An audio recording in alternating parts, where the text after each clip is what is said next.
I'm sipping, I'm sipping, I'm sipping, I'm sipping, I'm sipping, I'm sipping, I'm sipping, I'm sipping. Sipping, I'm sipping, I'm sipping, I'm sipping, I'm sipping, I'm sipping, I'm sipping, I'm sipping. Sipping, I'm sipping, I'm sipping, I'm sipping, I'm sipping, I'm sipping, I'm sipping, I'm sipping. This is Sipping with Sammy. I am Mr. Fly Shit Only, the one and only Sipping with Sammy, Sam Malone, Barstool Rug. If you ain't sipping with Sammy, you ain't sipping right. Please get your fucking life together. Get down on the ground.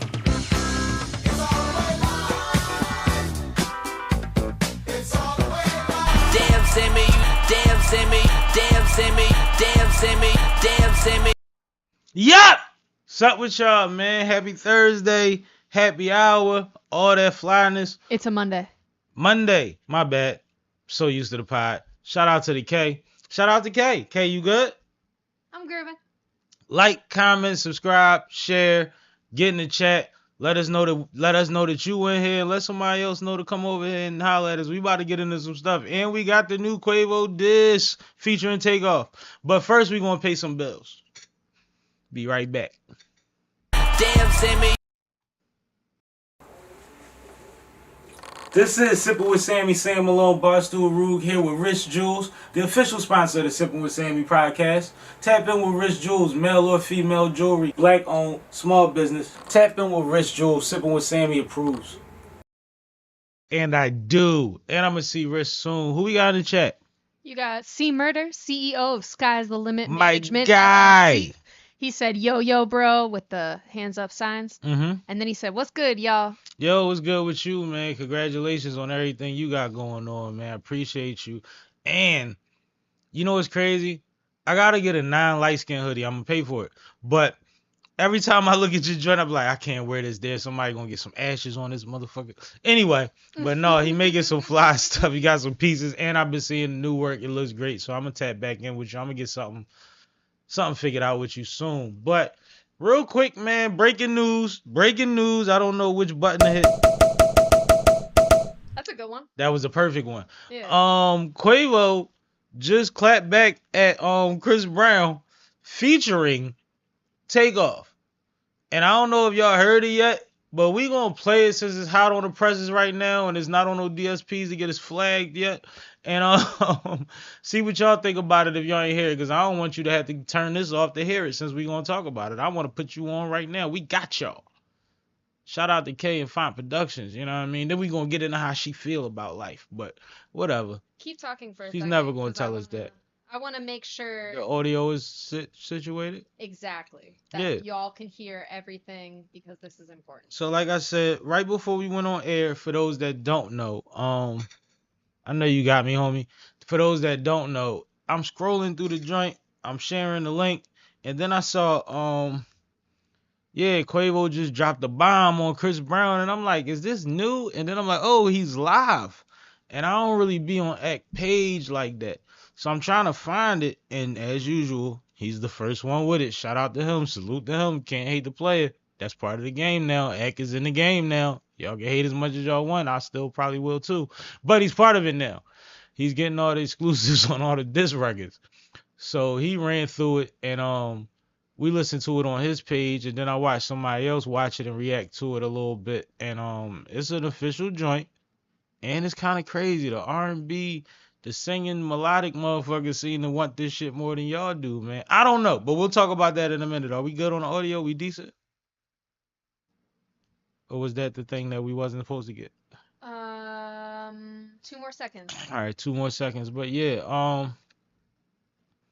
I'm telling you, these melodic cats is acting crazy.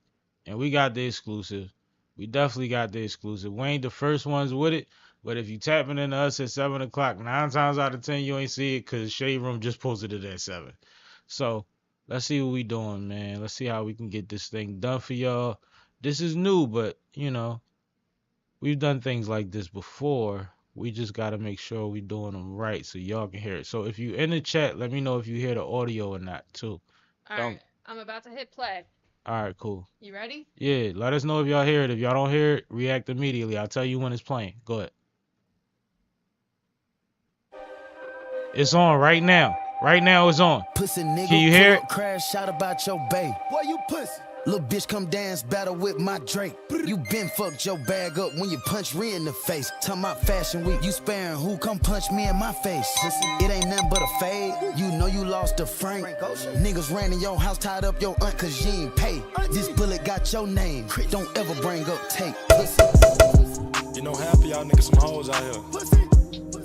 I'm talking about like, these niggas bleed want some money type shit. Can y'all hear it? Let me know. I call your hoe for pussy. I hit your hoe for pussy. I did a favor, coming to save you, but you gon' owe me pussy. I'm on the edge, don't push me. You broke with the feds, you pussy. Committed coming, ain't did no time, can't fake it, we know that you pussy. Pussy, pussy, pussy, pussy, nigga. Time after time, I pull up and wipe me a little baby nose. Pussy, nigga. Dropping the diamond pillow, talking to these bitches and hoes. Pussy, nigga. Good ain't gold. Pussy, nigga. You been exposed, exposed. Pussy. Little boy wanna die by some coochie. You still fucked up by Karuchi. You tried to beat up Tiana, but Usher wouldn't let you do it. The cocaine got him, your honor. Bipolar disorder, no wonder. You was the greatest, nigga, you fumble. Going outside, I'm watching you crumble. Why they got Quavo out here going back and forth with a singer that turned to a junkie? Never got light skin versus brown skin, nigga finna divide the country. Nigga, you ain't been in the trenches. We step in the yard, you know how that ended. Won't smoke with me? OHB mean fighting over hoes and bitches. OHB. Who gassed you up to put that out? Yeah, that was shitty, nigga. I can take a model bitch and make her sweetie, nigga. Crackhead Michael Jackson, bitch, you better beat it, nigga. I'm still fucked up about take off. I want who did it, nigga. But that's some real street shit. Back to the industry. Where your baby mamas at? No, they got plenty teeth. Pussy, every time you see me, keep that energy. Keep that energy. Can't believe I gotta beat you by some women beef. I call your hoe for pussy. I hit your hoe for pussy. I did the favor. What we thinking? What we thinking? You hear Takeoff on the hook? You hear that boy Take on the hook? Don't mention Take. That's what he said. Pussy, pussy, pussy, pussy, nigga. Time after time, I pull up and wipe me a little baby nose. Pussy, nigga. Dropping the diamond pillow, talking to these bitches and hoes. Pussy, nigga. Good ain't gold. Pussy, nigga. And see, you know, you can call me if you want to talk live. I'll tap you in. I I'll told put you y'all, on chat. speaker. Hey, I listened to this for. Oh, man. What we doing, man? I mean, What are we doing, man? What you thinking, bro? That was wild, yo. And I heard the CB joint, and we know CB correct. I think a lot of people forgot Chris Brown correct. But like, when Quavo sent the first joint, it was like it wasn't enough. But it feels like nowadays dudes just filling out the situation to see. It's like battle rap now. Like, if I kind of fucked with you or maybe could fuck with you again, I don't really want to battle you too hard. I'm going to just, you know, be figurative, not personal. But then once you go personal, I go personal. It's like it's getting weird, like in the hip hop side of battle, right? C Murder asking for the number to call in. Oh, call my phone 267-750. The rest you know.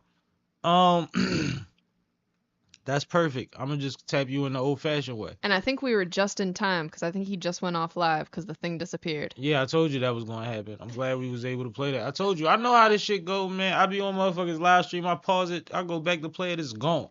It'd be privatized and it'd be on a Patreon or whatever they do with it. No, it'd be for the members, and then they'll release it like a day later, or 12 hours later, depending. So yeah, Chris Brown went hard in his response to. In his jabs, in his don't test me now voice or energy, I should say. Mm-hmm. But this one, here we go. Yeah. Yo, Wagwan brethren. what's going on with you, bro? Ain't how you feeling? Man, I'm good. I'm good. That's my first time hearing that Quavo coming back. I heard the Chris Brown joint, but I didn't hear Quavo. Yeah, that just dropped like 5 minutes ago, I think. Yo, that's crazy. And the crazy part is over a chick. Like, that's the crazy part about it. Like, you know what I mean? It's not nothing else but over a chick. Like, let's be for real. But that's always been a speculation, right? We always assume that these dudes, whether athletes or rappers that got problems with each other, is mostly women. It's not about anything else. It's like it's been fluffed up in the other stuff, and then just to get the gang involved, right? Yeah, like, come on. I could see it was something else major money or anything else, or probably copyrights or something, or whatever this situation. A chick, like, come on, chicks are dimes, a dime a dozen. You know what I mean? Come on, like, it ain't that deep over no chick. But imagine you bringing up my brother dying and saying that you wish it was me over a chick. See, it's stuff like that. Like, it's not that, like, you see what I'm saying, bro? It's not that deep, like, really. So you just want my brother, you already know what I'm going through, and you just want to say something like that over a chick. Like, it's not that deep. Like, she must got that A1 snapper or something for it to be that deep over a chick. You know what I I'll mean? keep it G, yo. He's always taking Karuchi more personal than anybody, bro. Like, we know that. Like, even with the Ree shit, and even though him and Ree patched it up, and nobody will say that publicly, we all seen it. She's backed his play and all of that. Karuchi was like, he thought he had him one. He thought he had something that was untouched, and once he introduced her to the garden, all of the weed showed up. Yeah, that's how the game goes. You make them famous, and that's what you gotta deal with, baby. And she had a great name, too. She got a superstar name. It was bad. Yeah. Yeah. When you ever met a Karuchi in your life and she's beautiful? Yeah, right. And that name is like unique. It's like a different type of name. Like, I never heard no name like that. Yeah, it's like when you ask her what she mixed with, you don't even feel bad because your name Karuchi and you look like that. Exactly. So the name speaks for itself. You feel me? You feel me? But no, on Further Takes, what you think about having Take on a hook, man? What do you think about that? Far as what Quavo did had him on the drum. Yeah, just now. Yeah. Hey, hey, basically he never left. You know what I mean? I think that's a hell of a chess move. Yeah, hell yeah. Just to put him on there, it's like this. It's a slap in Chris Brown's face. Yeah, I think You know what I'm saying? I think that give you an extra 10 points. You know what I mean? Exactly. Like, I can do this. I can put his voice on there because that was my bro. You can't do it. Yep. No. You feel what I'm saying? I got real songs with Big, no made up shits. You know what I'm saying? Like, I can put his voice on that track because that was my bro. You know what I mean? That's somebody I lost. And when you don't diss know. me back, we just gonna I'm making his family more money because I just threw him on this joint. Exactly. That's all it's about, is making more money. Like, that's all it is, battle rap. Going back and forth. You know what I mean? But this time, the way they battle rap is on some female type stuff. Like, come on, grow up. It's not that deep. Cause y'all You know what I'm arguing saying? over chicks when y'all got everybody's chick at y'all grasp. That's weird as hell. Exactly. Everybody want the same 10 bitches. Exactly. Like, come on. And then on top of that, the industry chicks is for everybody. Let's be for real. She get a movie role tomorrow for 3 months. She gonna sleep with a co-star. Exactly. She gonna be slobbing his knob and everything, the whole 9 yards. Whole trailer You know what I mean? work. Just, you know what I'm saying? Just to get the next scene, get that next part. Like, let's be for real. She gonna leave you and go on to the next big thing. You know what I mean? Because that's what it's about with these chicks. You know what I mean? They're looking for the next come up. And you know what? I mean? A chick that ain't shit is just looking for an excuse. I keep it real. We talking about the industry, but you know how many men come back from being on tour, or not on tour, I mean like in the military. Like, they come back from Afghanistan and they wife pregnant and they've been going 9 months. How is she 5 months pregnant? Right. And you know what she say? I was lonely. He was saving the fucking world. Exactly. You was lonely. You should have continue being lonely and waiting for me to get back. You see what I'm saying? Like, nobody's exempt. Like, exactly. Not sit there because I'm out there handling my business and you holding down the crib. I expect you to hold down the crib than anything. Than out here holding down the crib and then want to go straight because you're not getting that time. I'm not giving you that time. No, it don't work like that. If I'm holding it down, any real female will respect the man like that and be by his side and be that rider. I heard that. That's real, and that's real talk. You know what I mean? And shout out to you and your lady. You know, that's my homegirl, man. Yes, my baby kid, you know what I'm Uh-huh. saying? Wifey, we been together 3 years. You know, we got our ups and downs, but at the end of the day, we still together. It's Yeah, always gonna y'all be ain't ups going and to no downs. platforms to talk about it. Y'all gonna handle it in the bedroom or the kitchen. Exactly. We ain't gonna be on social media and everything, putting it out. No, we ain't doing none of that. That stays behind closed doors. What goes on with us stays behind closed doors. That's it. At the end of the day, period. No, You but feel I, me? I appreciate you tapping in. I ain't gonna drag this out. Shout out your platform, man. Let them know about Saturday nights, man.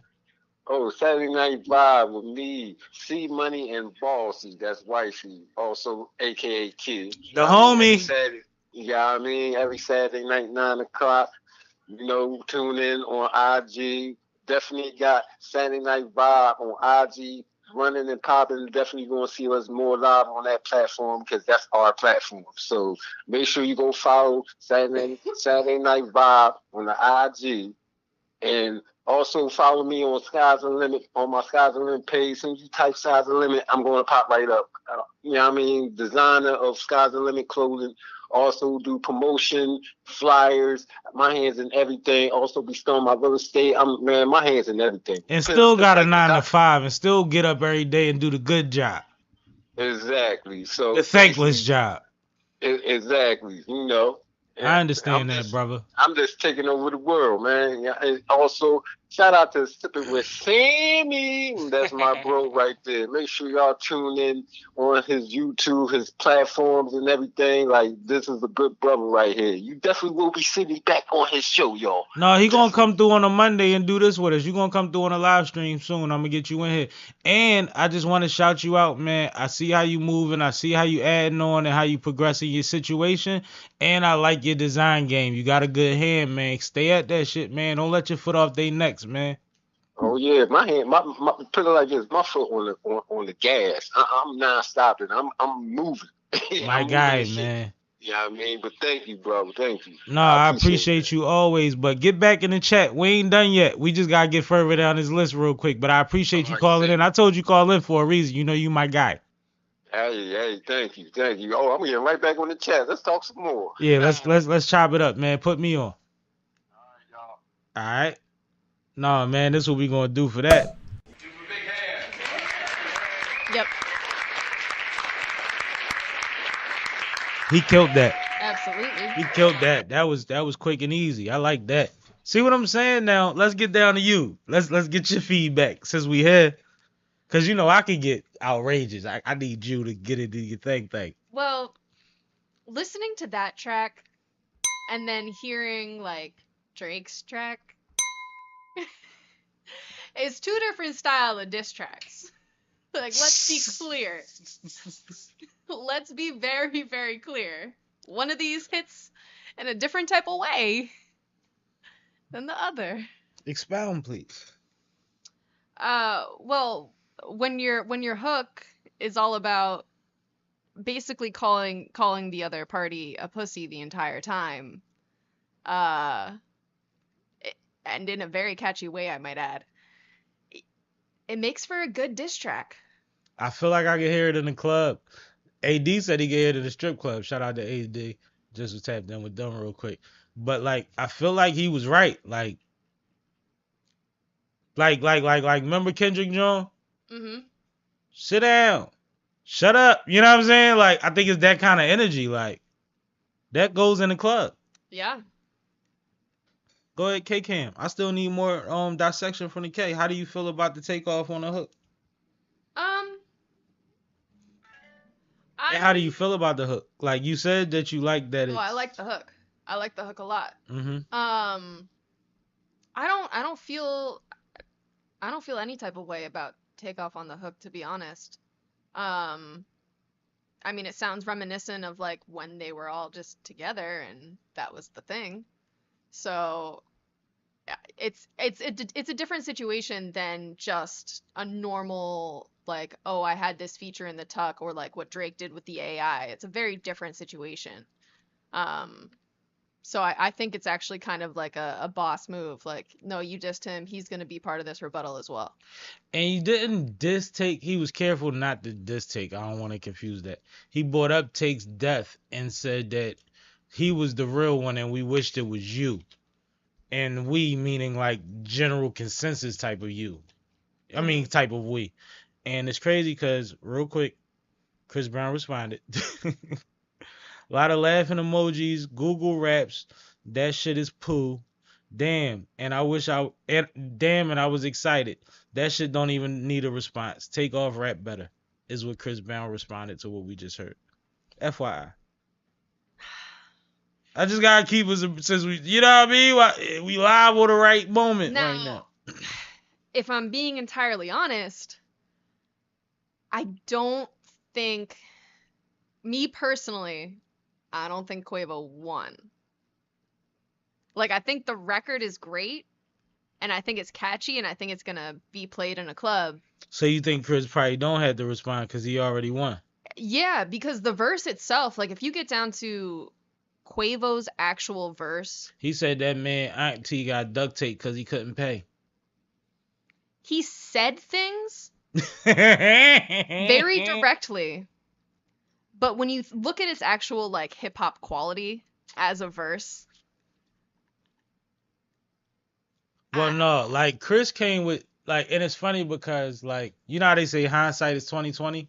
mhm, Sometimes in these hip hop beefs, these battles on records, you get that. So like Chris Brown seeing how people reacted to what was going on before he was involved in his thing, right? mhm, Or before he was openly responding to what they was doing, and he saw when people was like, well, that wasn't personal enough, or that wasn't the right energy, or Kendrick came with that energy. You know what I mean?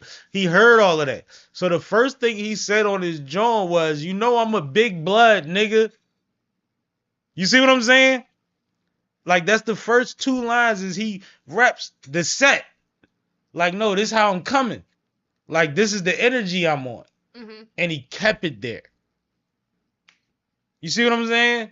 And I think nobody else in this whole situation has done that kind of energy type of thing. I think like he went in with intention to be like, I'm gonna run all this shit down and I'm burning shit down and I got more, but y'all forgot I could rap.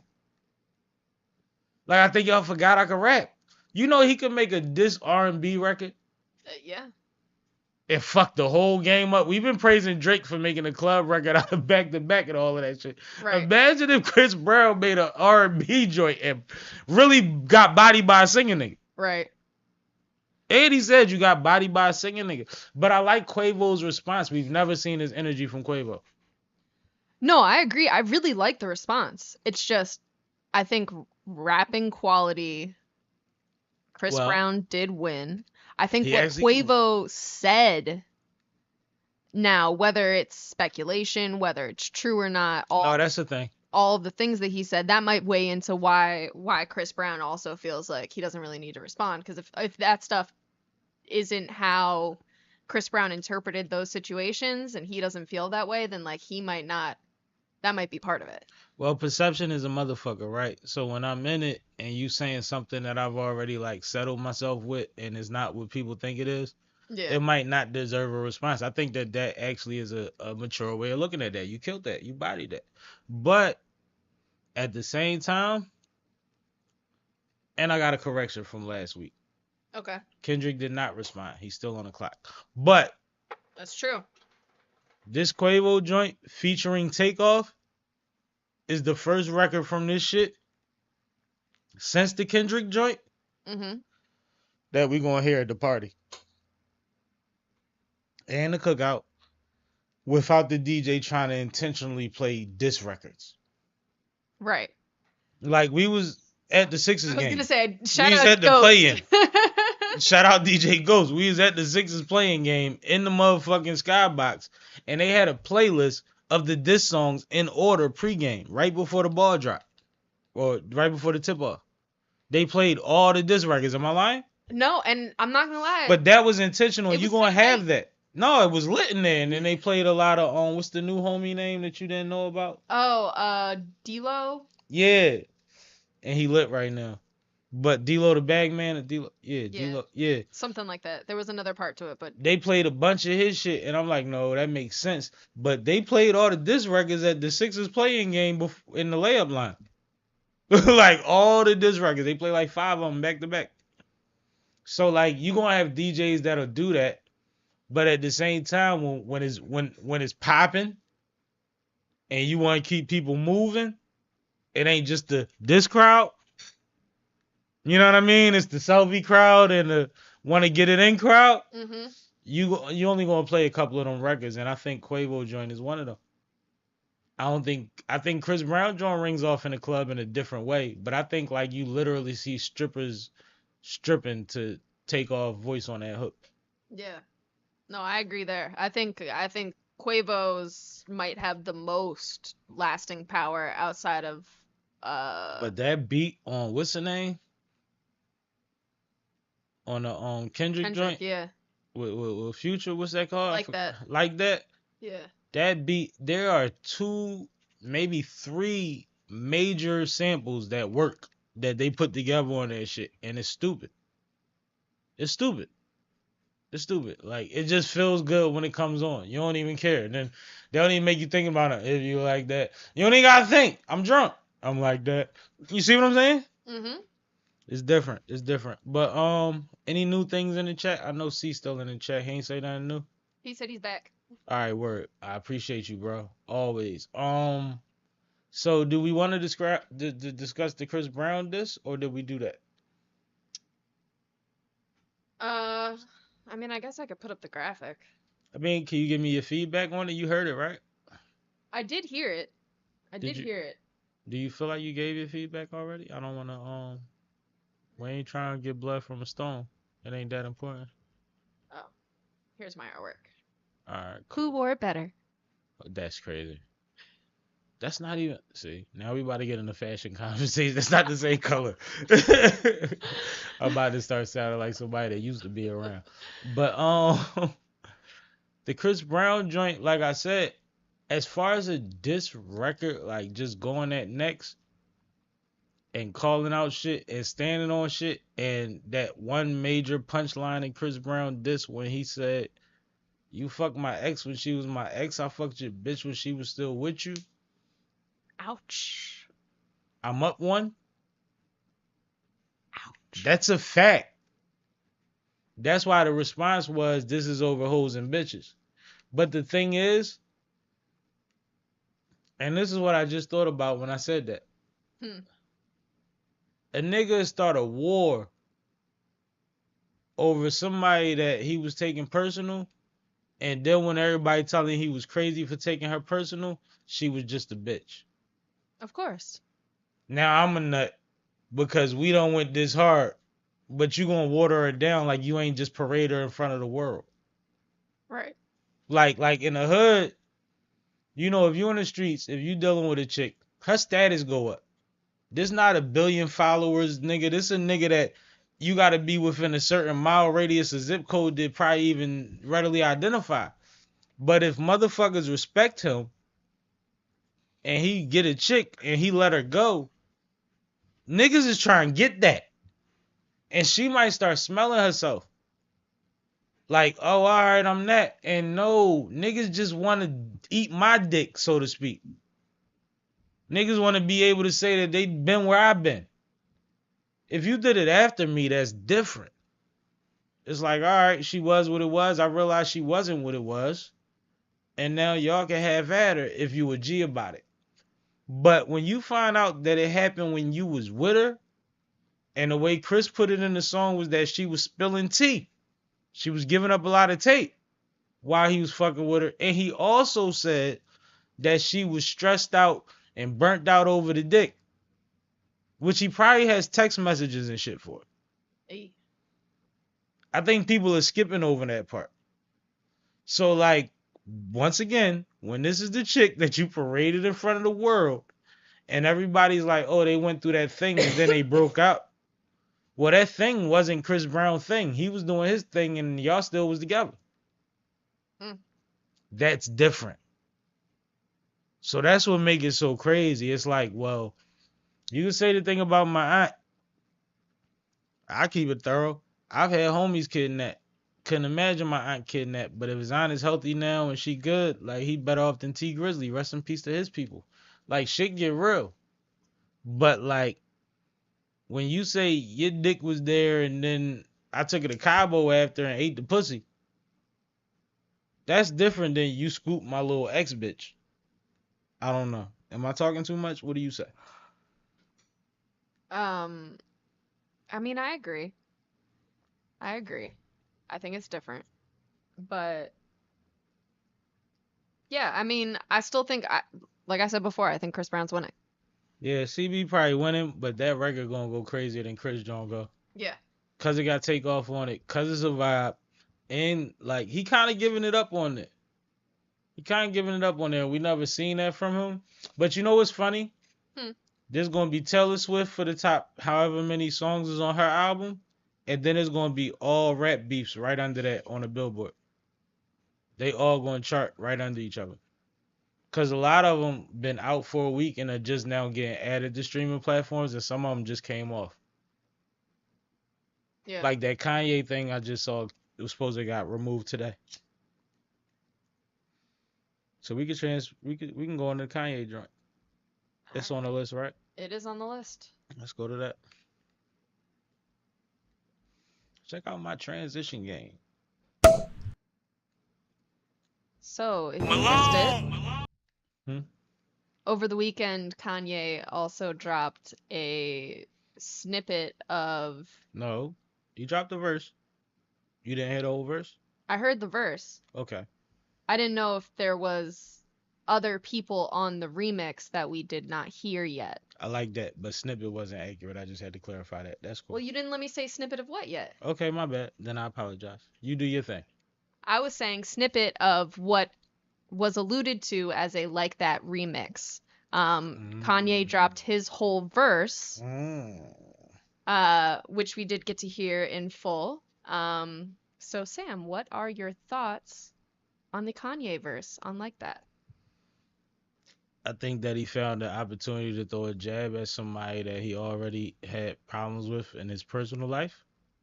Because, you know, there's the whole Kim K, I moved down the street and all of that shit, the Calabasas beef. Like, and that's what's crazy about a lot of this rap beef right now. The R&B niggas is beefing over low-level shit. And the bosses or the real rapper niggas that we consider rappers are beefing over shit that's above our pay grade. But, when I heard it, the first thing I heard was him say, you know, we gonna ride on this nigga, like something to that effect. So that's why when you say snippet, you might be accurate because there's a possibility that there's more people attached to that. And he said something today that kind of made it feel like it was, but we'll get to that in a minute. Right. But as far as his verse, I felt like it was underwhelming. I felt like the point that the battle was at right now, we don't need your little 2 cents if you're not willing to throw no real shots. He said a lot of shit that if you identify certain names of certain things, it means something. But like, this is beyond that at that point. This is like, don't allude to nothing. Drop a bomb and get off the fucking tank. I think what's more prominent is less about his actual verse and what was said on his verse and more about the fact that he was in the studio and wanted to be a part of this. Wow, Ye want to be a part of everything that backs his narratives. You know that. Even like, I mean, to a fault. Hugely to a fault. Like, profoundly to a fault. Yeah, and I'm struggling to make my point without getting into the next topic, so we might as well do it. Let's do it. So part of this interaction, Kanye West also said that he and Future seek elimination of Drake. That was a quote from Kanye. And now to me, the fact that Kanye was in the studio and alluding to the elimination of Drake, other people being there, not just the ones that we've heard so far. And not peons, big dogs. Big dogs. Monsters. And if they not huge on a billboard, they huge with talent. That's why I introduced this topic the way that I did, because I think that more is coming. And I think that Kanye was just the opening act to I think the smartest what thing that Drake is. said was 20 versus 1 because he belittled the movement, but I don't think that stops the movement. Right. Not if it's 20 of your favorite rappers. Yeah, I was just pausing to say that. You get back to your point. No, I mean that was it. That was my point. I wanted to make sure because I interject a lot. My bad. But no, like, and it's funny because they said who? He said Pluto. Mm-hmm. And we all know who Pluto is. We know what that means. And that's what's funny. The first time that I was like, when I first heard Takeoff on the Quavo record, I actually thought it was Future. Cause I was thinking with I didn't have the headphones. We was out live, I think. I don't remember what it was, but whatever it was, I didn't hear the twang at first. Like I heard the Atlanta, I didn't hear the twang. Like the cadence, like, oh, that's Take. Mm-hmm. But at first I was like, did Future just hop on it? That's crazy, cause I just heard the thing, right? But I think that hopefully all of this isn't over hoes and bitches. First and foremost. I think there's a lot of people that have a lot of opinions on the people at the top. And I can't, as much as I'm not a huge fan of Drake, I respect Drake, but I'm a whole fan. Mm-hmm. I seen this before. You see what I'm saying? Like, I've seen motherfuckers that could have bigger problems with lesser people, but it's not worth it unless you could throw rocks at the throne, right? Right. So to say that there's a lot of people that's disgruntled and they willing to work together or they willing to be on the same time, we've seen that before too. Oh yeah, I just thought about this. Please believe,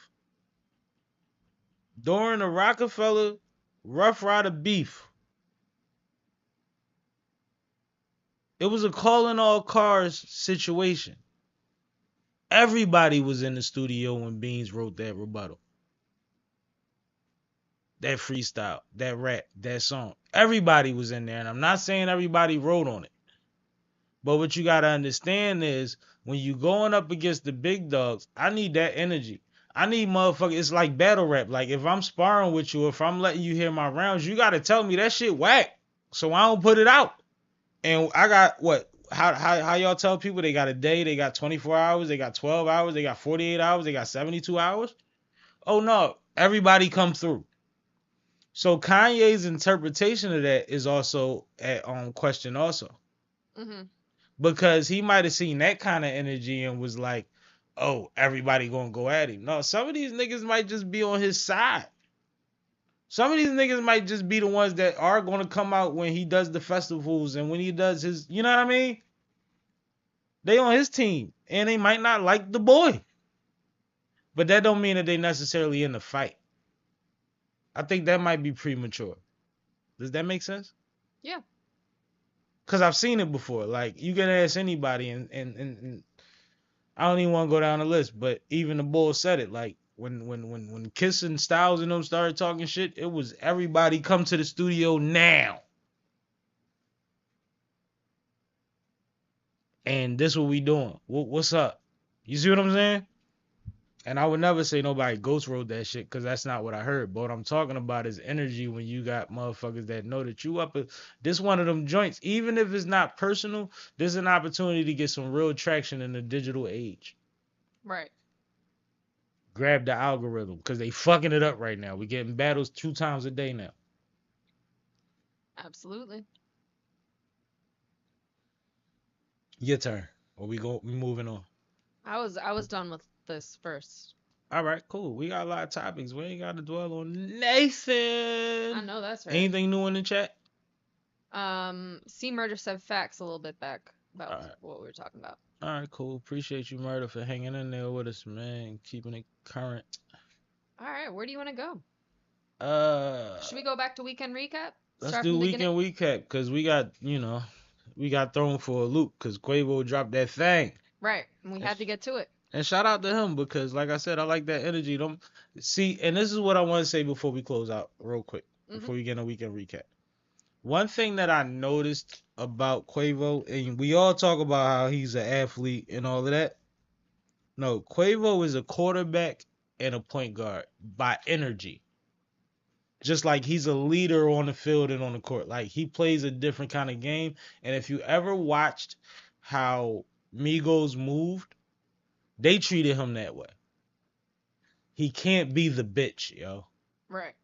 As much as y'all think like it's all about melodies, he's not that, yo. He done, you know how you say like 8 black boys and there's 1 white boy. That white boy that did some crazy shit to make them black boys fuck with him.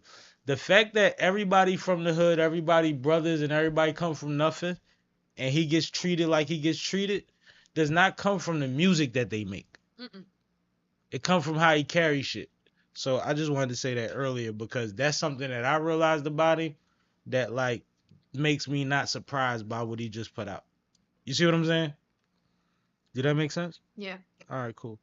I'm gonna stop asking if it makes sense, but you know what I mean. I get the rambling Ruger rants. Weekend recap. I'll go first since my weekend was very simple. Your weekend was not simple. The weekend started on Friday. Yes. Okay. Shout out to Daryl and Victoria. Congratulations Oh. to them on their beautiful wedding. This weekend I did work. I was doing sound for a wedding. If you didn't know, that's another thing that I also do. Is, you know, if you have a wedding and you need certain tracks to come for the processional and singers to have backing songs and things like that, and you need a sound system, I can provide all of that and be there to run sound for you on your wedding day. So that's what I was doing. I was running sound for my friend's wedding. It was a beautiful ceremony. Everything went flawlessly. The singers were brilliant. Oh my God, they were some of the best wedding singers I've ever had the pleasure of working with. Go ahead. Yeah, and it was a very nice wedding overall. So that was my Friday and my Saturday because of course there is a rehearsal and then the actual ceremony. So Friday and Sunday, sorry. Sunday. Friday and Sunday. Mm-hmm. And then Saturday.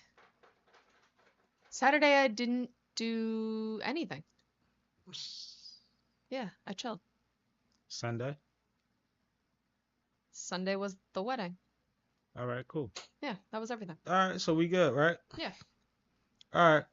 So I watched playoff basketball all weekend. That part. And at some point during Saturday, I was interrupted because I was priorly engaged to host a great 420 event, man. Let's make some noise for that, man. We still got the artwork? I think I deleted it. You deleted it? All good. No, but shout out to Stereotype Sound Session. Shout out to Boogeyman Della. There we go. My bad. I was trying to get that out for a while. We had the hot box on Saturday. I knew the name was the hot box. I was trying to make sure I had all the information because I want to shout out everybody that performed if I can. I hosted the hot box, right? I can help you with that. You got that? Yeah. And everybody was having 420 events, which I appreciate. You know, I know how the holiday run it up. It was a perfect Saturday to do such. You know what I'm saying? But I was on time. Got there on time. And when I got there, Boogeyman Della said, "Bro, we good. We gonna start in an hour or so. We gonna get it rolling." I said, "No problem." So I went, I lit up, got my levels right. I had my 6-pack with me, so I was good. Got my levels right. Yeah, because like You make it sound like sound check. no, it's kind of like that. It's when you gotta host for 4 hours or so, it's almost like hosting stand up. Like you gotta get on your level. Like you don't know what's going to happen. You don't know who you gonna have to run on stage after all night. You see what I'm saying? Mm-hmm. So it might come easier to you, but for me, it's like I get anxious a lot. So I need to like, it's one thing to drive and smoke. I don't drive and smoke, by the way. But it's one thing to like smoke before you get there and one thing to get in the building and then get in the room and be like, I need to smoke again real quick. You see what I'm saying? Mm-hmm. So I got right.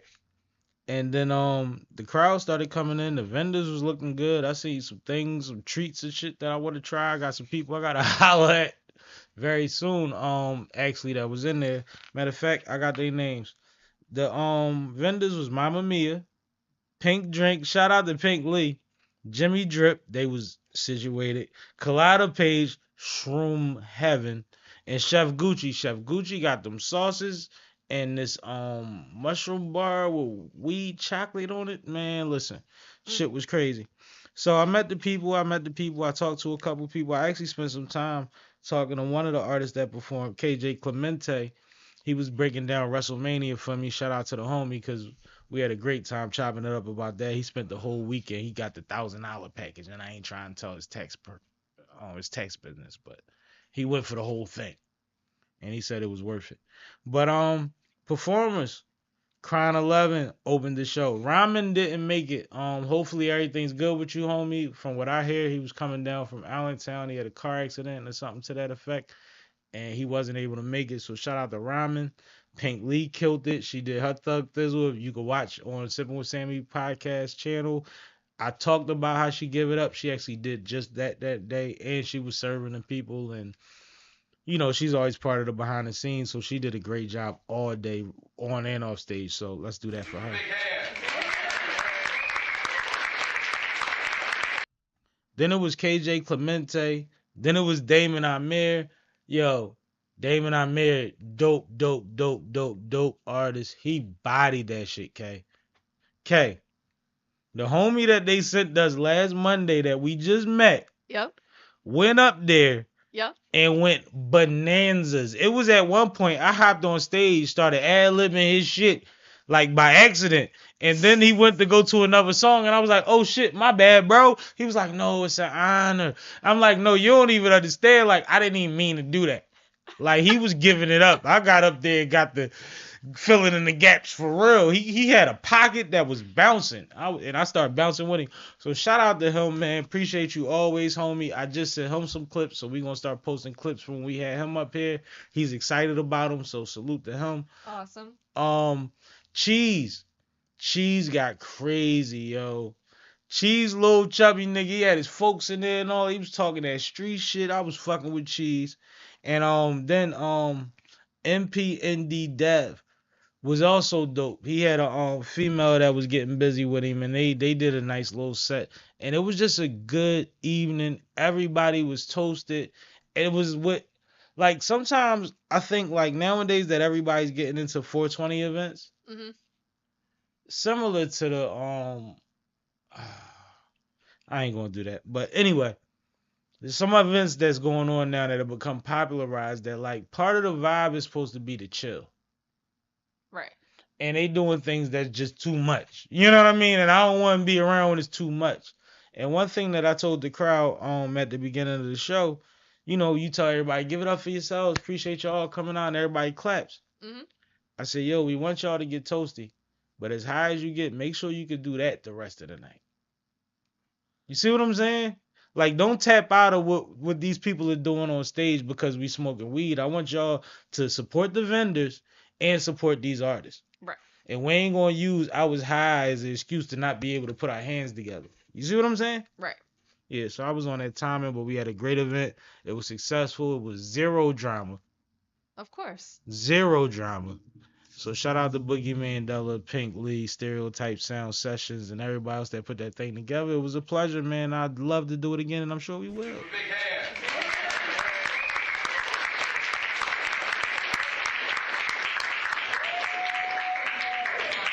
Also, I will be on one of Pink Lee's podcasts.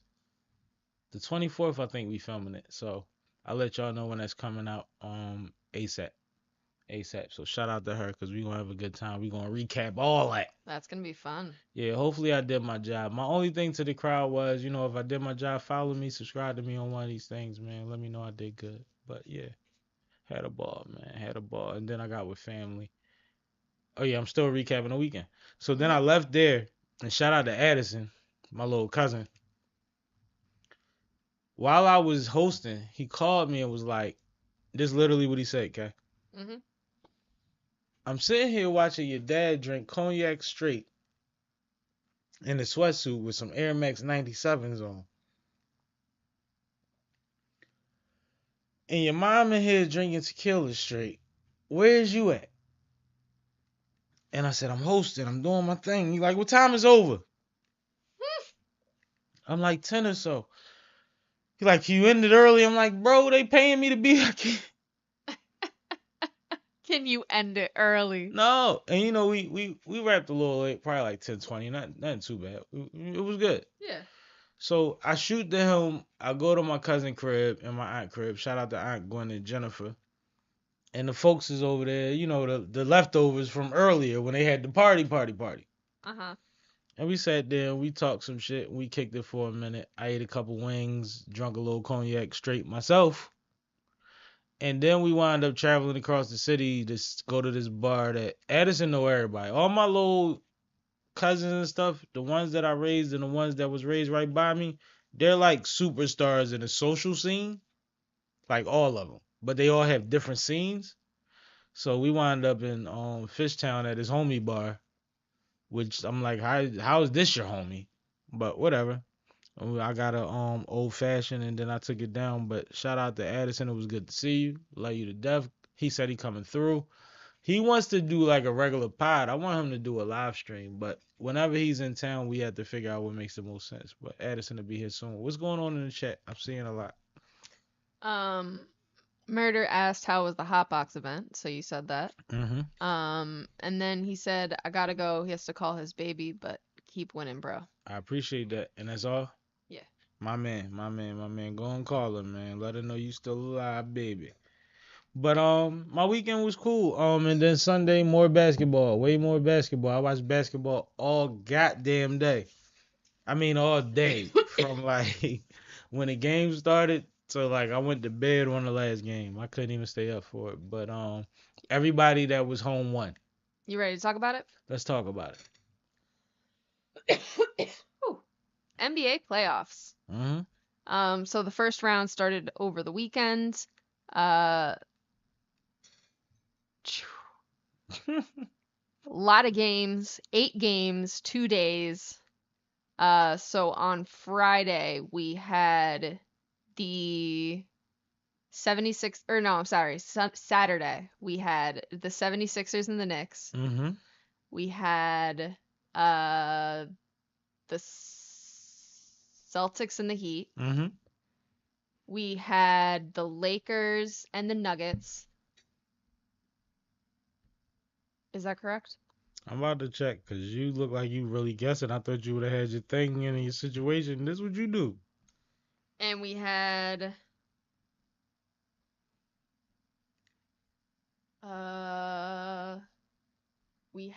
the Timberwolves and the Pacers. All right, so on Saturday we had Magic and the Cavaliers, Suns and Timberwolves, Sixers and Knicks, Lakers and Nuggets.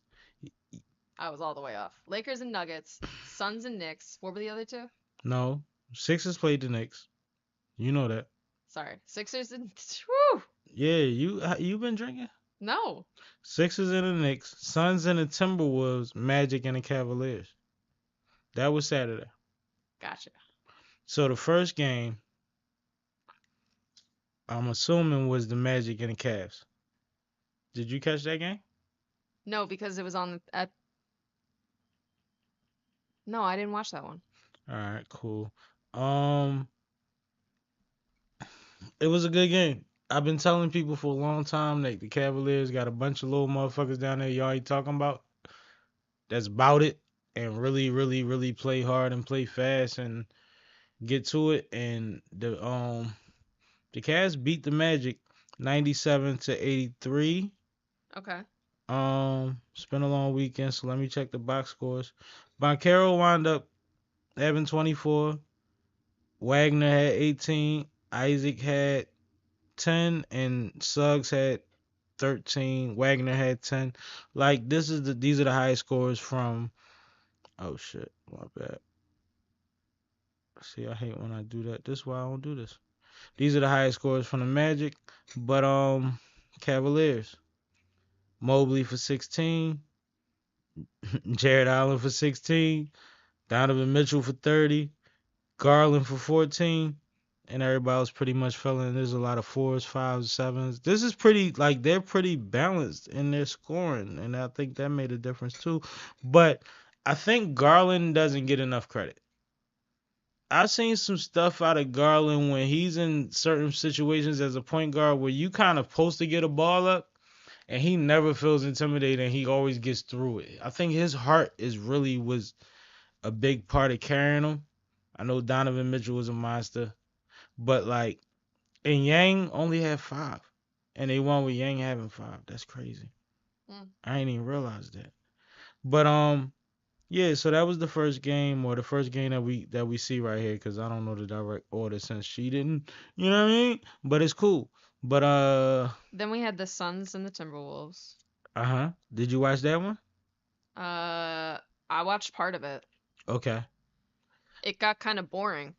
It was a blowout. Now, before this game, you asked me who I had, Right. and what did I say? I don't remember. I said the Timberwolves. Okay. I said I hope. I said I know that the Suns are stacked, but they have squandered being stacked for so long that I want the Timberwolves to win this motherfucker, and I think that they got a star on their like a future superstar on their hands with Anthony Edwards. Like, I think Ant-Man is ridiculous. And true to form, and it's crazy because he called KD an old man. KD had 31, Devin Booker had 18, Bradley Beal had 15, O'Neal had 14. And that's on the Phoenix side. They had 95 points, right? It was KD, like KD. What'd I say? No, I'm saying like he had 30 of them. Yeah, it They was had all 95 him. points. He had 30 of them. 30, and nobody else had nothing It was significant. KD. But Anthony Edwards had 33. Karl Anthony Towns had 19. Rudy Gobert had 14. Alexander Walker had 18. Reed had 12. Like, this is different. Like, you just read it, it's different. Yep. It's way different. So that's how you get 95 and 120. But actually, by the third quarter, it was just sad. It was like, oh, all right. Okay. Pack it in. It was no more exciting. It was like mute the game and put on something in the background time. So, next game. The next game. Sixers and the Knicks. Yep. This is when I had to leave. This was the best game of the weekend by far. They said it was the best fourth quarter of the whole first round. Yeah, and I'm not just saying that because I'm a Sixers fan. I mean, we lost, so of course. And we was at the play-in. We ain't say that. We said it a little bit earlier. You said Okay, we were cool, we were in the suite. Yeah. Yeah, we was good. All right, cool. We covered that. Yeah, so I'm listening because I ain't get to see Sixers much. 104, the Knicks 111. So what happened was, Oh, one of those. because we were leading in the first, by like 10, and then it Get got down on the to ground. the second quarter, and we scored 12. They scored 33. Golly. Yeah. Then we brought it back in the third, outscoring them 36-21, and then in the fourth, it was like neck and neck, and then they just started to run away with it in like the last 2 minutes. What did you see was the problem? What were y'all not doing? I mean, our playoffs really depend on 3 people, in my opinion. I'm listening. It's Tobias, Kelly Oubre, and Joel Embiid. Did you see that Reed was talking shit before the game? I saw that. I saw that he said that we wanted to play the Knicks and not the Celtics. Which, like, they sweet. In comparison, I should say. yeah, I don't know if he used that term, but sure. Nah, that ain't what he said. That was me. That was me. I don't want to put that much on him.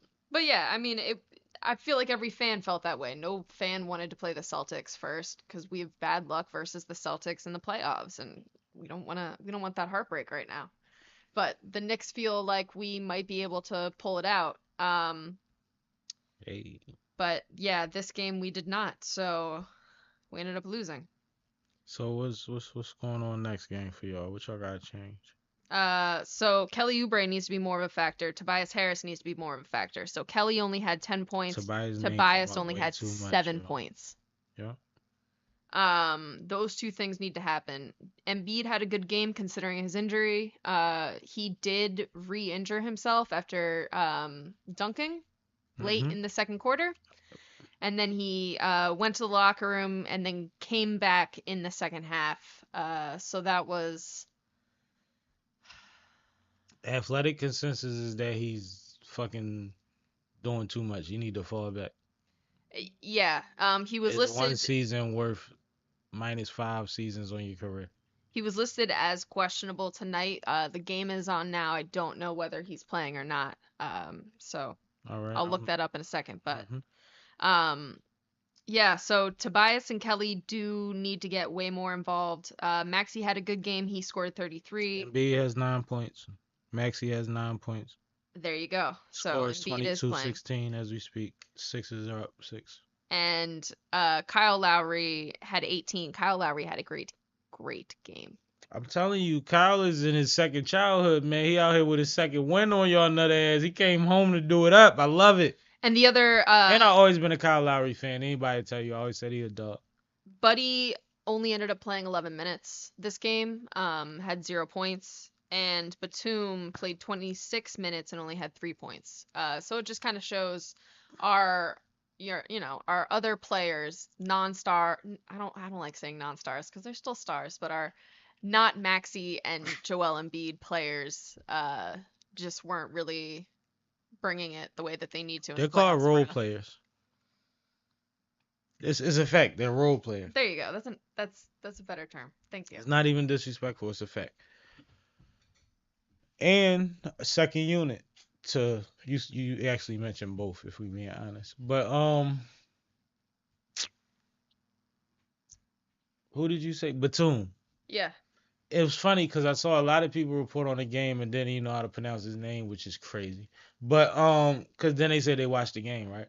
But we was at that game, in the play-in, and Batum did some Oh yeah. next level superhero in your face 6 3-pointers. You know what I mean? So you don't really expect that back-to-back nights from him, so to speak, Yep.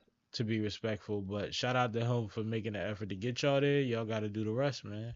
We got a lot of athletes, a lot of talent, and you actually have enough shooters for the most part. Unless you want to swap out a shooter next year for a better shooter, there's plenty of shooters on the court. And then back to the rest of the games. Mm-hmm. So then we had the Lakers versus the Nuggets. 25-16 Sixers. Lakers versus the Nuggets, yeah. And I missed that because I was hosting. I saw the highlights. What do you think?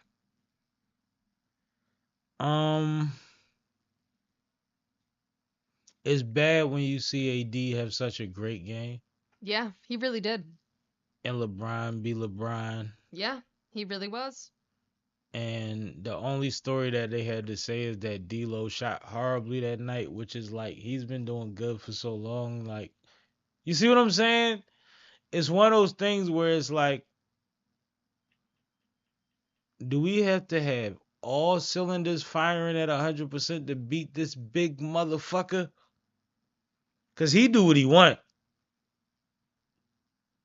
He do what he want out there. This motherfucker be at half court, throw a pass, and next thing you know, he pulling from half court again. Like, I don't know what goes on when you dealing with that kind of energy. To be fair, I don't think it was really him that killed you. I think it's always him that kills you because he does everything. He's a part of everything that goes on. If you look at the Nuggets team stats, like they spread the ball around really well. Yes, that's part of him. He gives assists. Yeah, that's true. That's what I'm telling you. That's fair. This motherfucker Fair to affects say, everything. Fair to say. He affects everything. Like, it's frustrating. It's annoying. It's like when I'm watching people debate stuff and I'm like, they're like, well, he don't deserve this. And I'm like, but I watched him play last night and that was just different. Like we talking about 32, 7, and 12 from Jokic. 32, 7, and 12.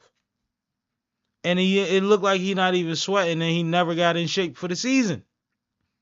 Anthony Davis, 32, 5, and 14.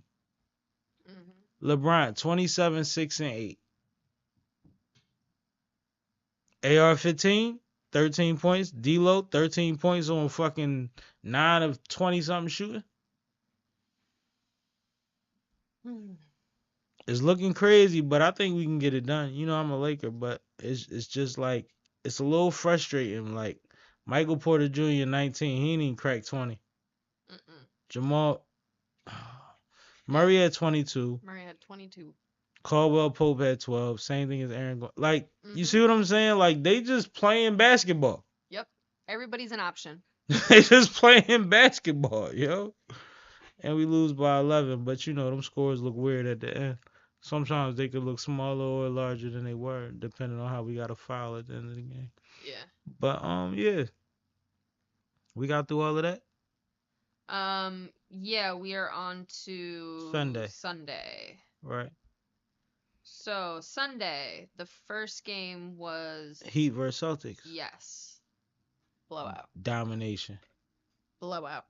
First quarter was like, oh. Second quarter was like, oh. Third quarter was like, oh shit.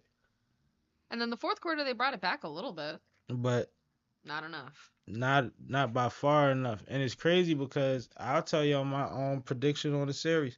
I had it at 5 because the Celtics always give one away. Yeah. The Heat without playoff Jimmy is not really like, you know what I mean? When what's my white boy name from the Heat? Tyler Hero. Yeah. When he's just getting back healthy and getting back in a rhythm and his Jimmy went down, yep. I'm like, oh, Boston is going to be Boston until that one night that they not Boston. You know what I mean? Or they are Boston. It's still a part of their profile, right? Exactly. So I got that being a 5-game series, but they ran through them. That was bad. It was like, it wasn't even interesting. Yeah. And I hate this about the first round because, you know, you got the tops going against the bottoms, but even the ones in the middle wasn't even really much to talk about. Nope. So then we had the Mavericks versus the Clippers. That game was fun. Yeah. That game was fun. The score, like the first couple, even 3 quarters of that game was fun. I ain't gonna lie, like. Oof, the second quarter was interesting. You see what I'm saying? But look at the third. Yeah. That game was fun, yo. Let me see what happened in the end. Who would everybody wind up with, man? Because I ain't a big statistician. Luka had 33. Kyrie had 31. Yep. I see the problem. Harden The next had highest 20. scorer was P.J. Washington with 11. And everybody else had 3 and 6 or nothing on their score. Yikes. So then you go to the Clippers and you say Harden had 28, Man had 13, Westbrook had 13, Paul George had 22. You gotta say Paul George, that's PJ. No, yeah, I see a different kind of balance. Like, you see what I'm saying? Yep. Rebounds, assists. Zubiak had 20 and 15 rebounds. Sheesh, let me see something. That's kind of crazy. Luka had 33 and 13 rebounds. Yeah, that's wild, yo. That's kind of crazy. See, that's the stuff you don't, you know. All right. So that was another good game. No, it was a goodie. That was another good game. It wasn't bad. I'm enjoying the energy. I'm watching people get beat up and argue. I love it. And then we had Pacers versus Bucks. Right. Where the Bucks ran away with it. Yep. 25-18 in the first for the Sixers, by the way. Awesome. My bad. I was just giving an update.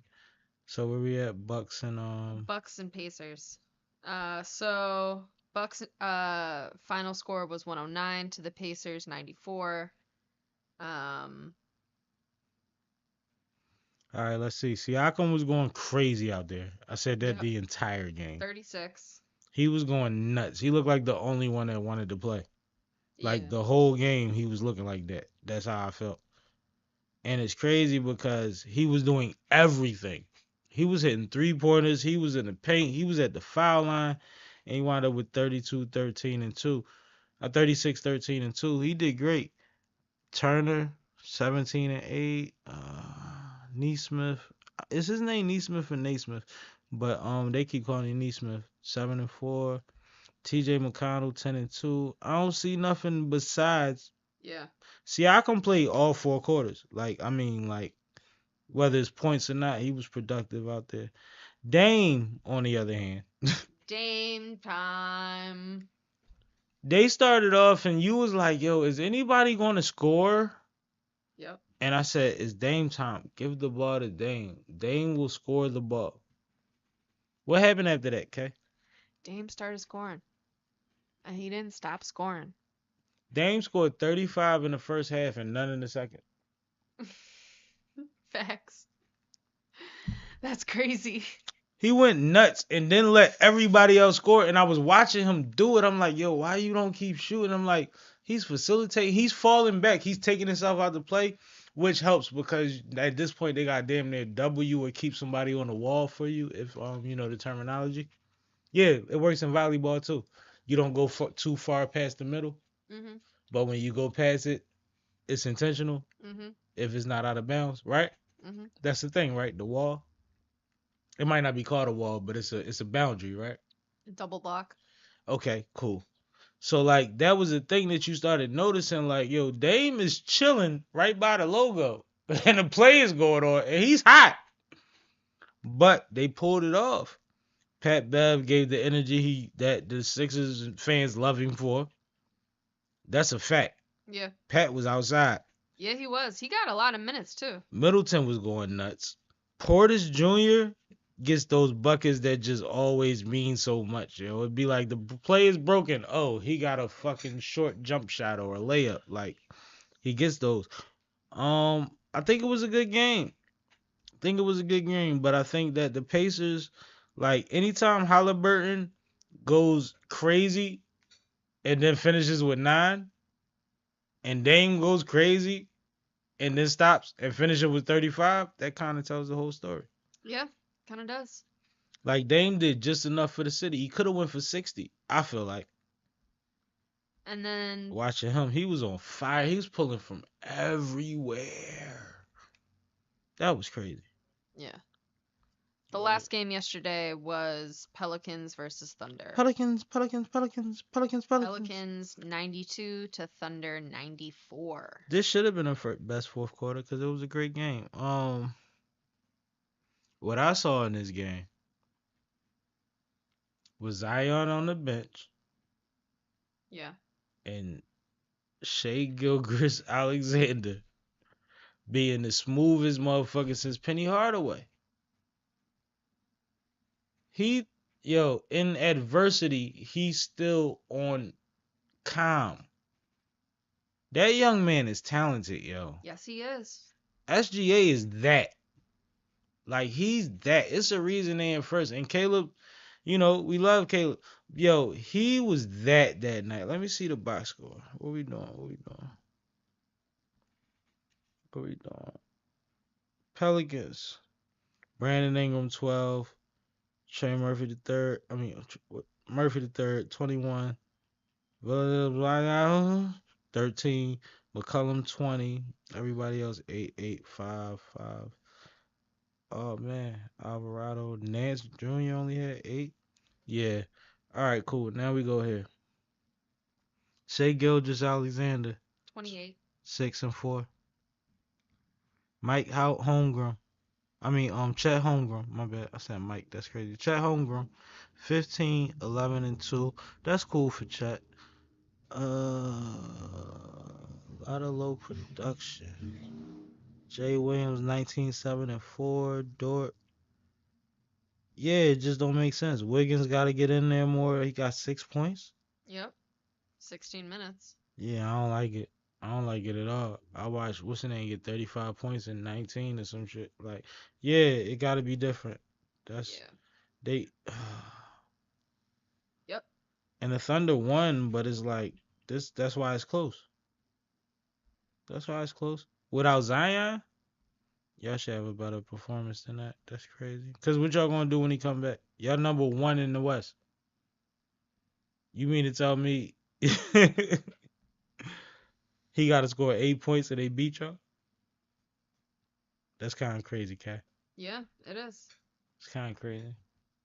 Damn. So tonight. Tonight, what's going on tonight, Kay? So tonight we have the Magic and Cavs game right now, and the 76ers and the Knicks are also on right now.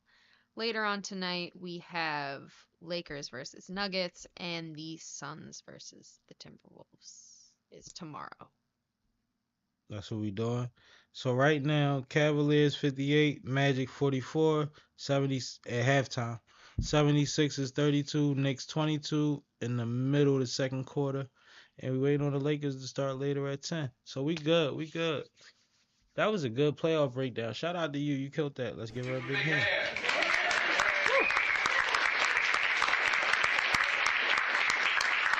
All right.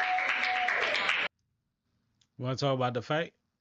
Yeah, we might as well stay on sports while we're here, right? Yeah.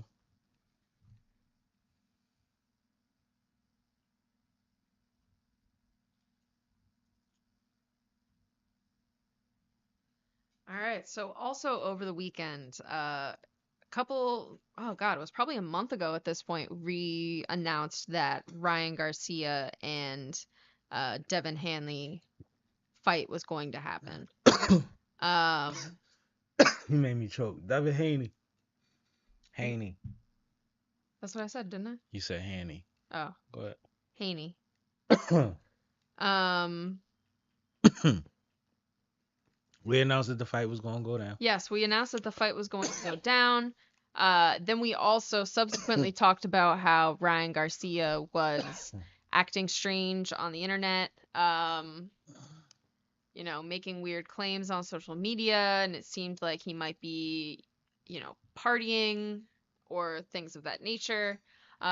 So everybody kind of expected that this fight was not going to go in Bathroom break. You keep going. was not going to go in his favor. Interestingly enough, that ended up to not be the case. So Ryan Garcia did end up winning, and he defeated Devin Haney. And from everything, I didn't watch the fight personally. Everything that I heard, it was a pretty handed situation. It was majority decision, and they're saying that it might have been the best bout of 2024 so far this year. But like I said before, everybody was expecting Ryan Garcia to not do very well. So the fact that he was actually able to hold his own on this fight and win against, an opponent who had been taking his training seriously from everything that we saw is kind of interesting. And then after the fight, another thing that was interesting is Ryan Garcia ends up making some statements talking about how he was partying the night before the fight, and how he was drinking and smoking like the whole time in his preparation for the fight, and he can do all of that and still win the whole time. So it just kind of goes back to what we were saying before about, he's definitely going through something. What? I'm not quite sure. But kudos to him. He can still fight regardless. So So you mentioned that he dropped Devin 3 times, right? I did not mention that. My bad, I just ran. Devin was dropped 3 times during the fight. I mentioned that it was a pretty clear decision. There's also argument that the ref saved Devin from a knockout and helped him make it through the fight. They said it could have been over in the first. There's also speculation that Ryan was a little too turned up, if you know what I mean, Well, don't they usually do drug tests after fights? for performance enhancing drugs. They're not claiming that this is the kind of turned up he was. Isn't cocaine a performance enhancing drug? It depends. Like this is fighting, boxing, and a lot of the restrictions and the things surrounding the fight are specific to what calls for that fight. Mm. Like when they said that who wasn't recently, was it Pacquiao? They said he was doping and all of that shit. And then Floyd was like, yeah, I need him tested in here, and there, and there. They had to specify that. Okay. So it's not like an automatic go. It's like somebody got to raise an eyebrow or something, or it has to be predetermined. We're fighting. This is still a gladiator sport. And like I watched, all right, to go even further because I don't I'm not a professional, so I don't want to fuck nothing up, right? Mm-hmm. But I watch It Is What It Is in the morning with Cam Mason Treasure, shout out to them. And they had Roy Jones Jr. on there. And they asked Roy about it. They was like, yo, when you watch the fight, like Ryan looked like he was, you know what I mean? What do they test for? And he specified that it's performing enhancing drugs when he said it. And then they pressed him further. Like, so have you ever heard anything about, and he like, yeah, I've heard certain things, and they like, have you ever watched a fight and saw somebody and was like, yeah, he on that wiping your nose ain't boogers, as was previously said in the battle round. But and he was like, yes, I have. So it's a thing in boxing. The people that we're speaking about that he's aware of, whether he's heard of them or the people that he visually, they call it the eye test, like you an athlete, you know what you see. Right. Both has happened according to Roy Jones Jr. And the public doesn't know about it, is my point, to this day. Okay. So it's quite possible. If you want me to give you an honest answer, I listened to Roy Jones Jr. this morning say that he's witnessed and heard both sides, and not applying to Ryan, to be clear, but in the very recent past. Interesting. It's funny because Tyson said smoking weed made him more relaxed. Imagine being on something that makes you fearless and invincible. My bad. Because they got the good shit. So I guess we'll see if Anything pans out. more comes of that speculation. Win, lose, or draw. Hopefully we get a rematch. I heard it was a good fight. Not even heard so much as like even the professionals, like the people that watch, like that really get into this, was saying like Haney's still a gladiator. He got up every time. Yeah. But Ryan wants Boots next. What you think about that? Oh. You want that Philly smoke next, K? Get down on the ground. Get down on the ground. Boots said he foolish. Boots already responded. Yeah. I mean, I tend to agree. But we'll Boots see. gonna get busy, man. I can't wait. I might try to make. Yeah. Might gotta be at that one. I might gotta call. See. I don't like calling in favors. I might gotta be at that one because I want to make sure I'm in a situation. Ticket ain't the whole thing. You know that. Absolutely. Not with fights. Could buy a ticket. Where we at now? But the Haney pack. You seen him smoking on a Haney pack? No. Right after the fight, they had him in like what looked like a lounge area. Somebody could tell me what it was, and he was smoking a backwood. It looked like, and he was like, that's that Devin Haney pack. Oh, okay. That's why I named it the Haney pack. I was wondering why you named it. Remember that, when he but I said, just went with it. You talked about how in the press conference he was saying I smoked and drank the whole time, right? Yeah, I did talk about that. So right after the fight, he smoked a blunt of that Haney pack. Salute to that young man, yo. And shout out to Devin, man. I like Devin's energy and I like his pop. So he far from done. He just gotta figure it out. Everybody lose a fight. Somebody gotta win. Country army brat type of vibes. Like His dad Northern make- Virginia. His dad took him around the country to the biggest cities for boxing and made him fight the roughest motherfuckers, and took him to Mexico too. But while he was a teenager, he's a warrior. All right. He a warrior. He fought Ryan 6 times as an amateur. People don't really know that, but he fought Ryan Garcia 6 times as an amateur, which is part of the reason that Ryan probably knew how to beat him. Interesting. That could Yeah. do it. I mean, yeah, that's I think they like there's a debatable in there, but I think they saying Ryan got 4 out of the 6, but most people are saying that it's 3 for 3. But that's close as fuck, yo. And Yeah. fighting, come on, man. Styles make fights. well. While we're talking about sports, you want to talk about Tyreek Hill? Yeah, let me get a shout out to $1 million worth of game.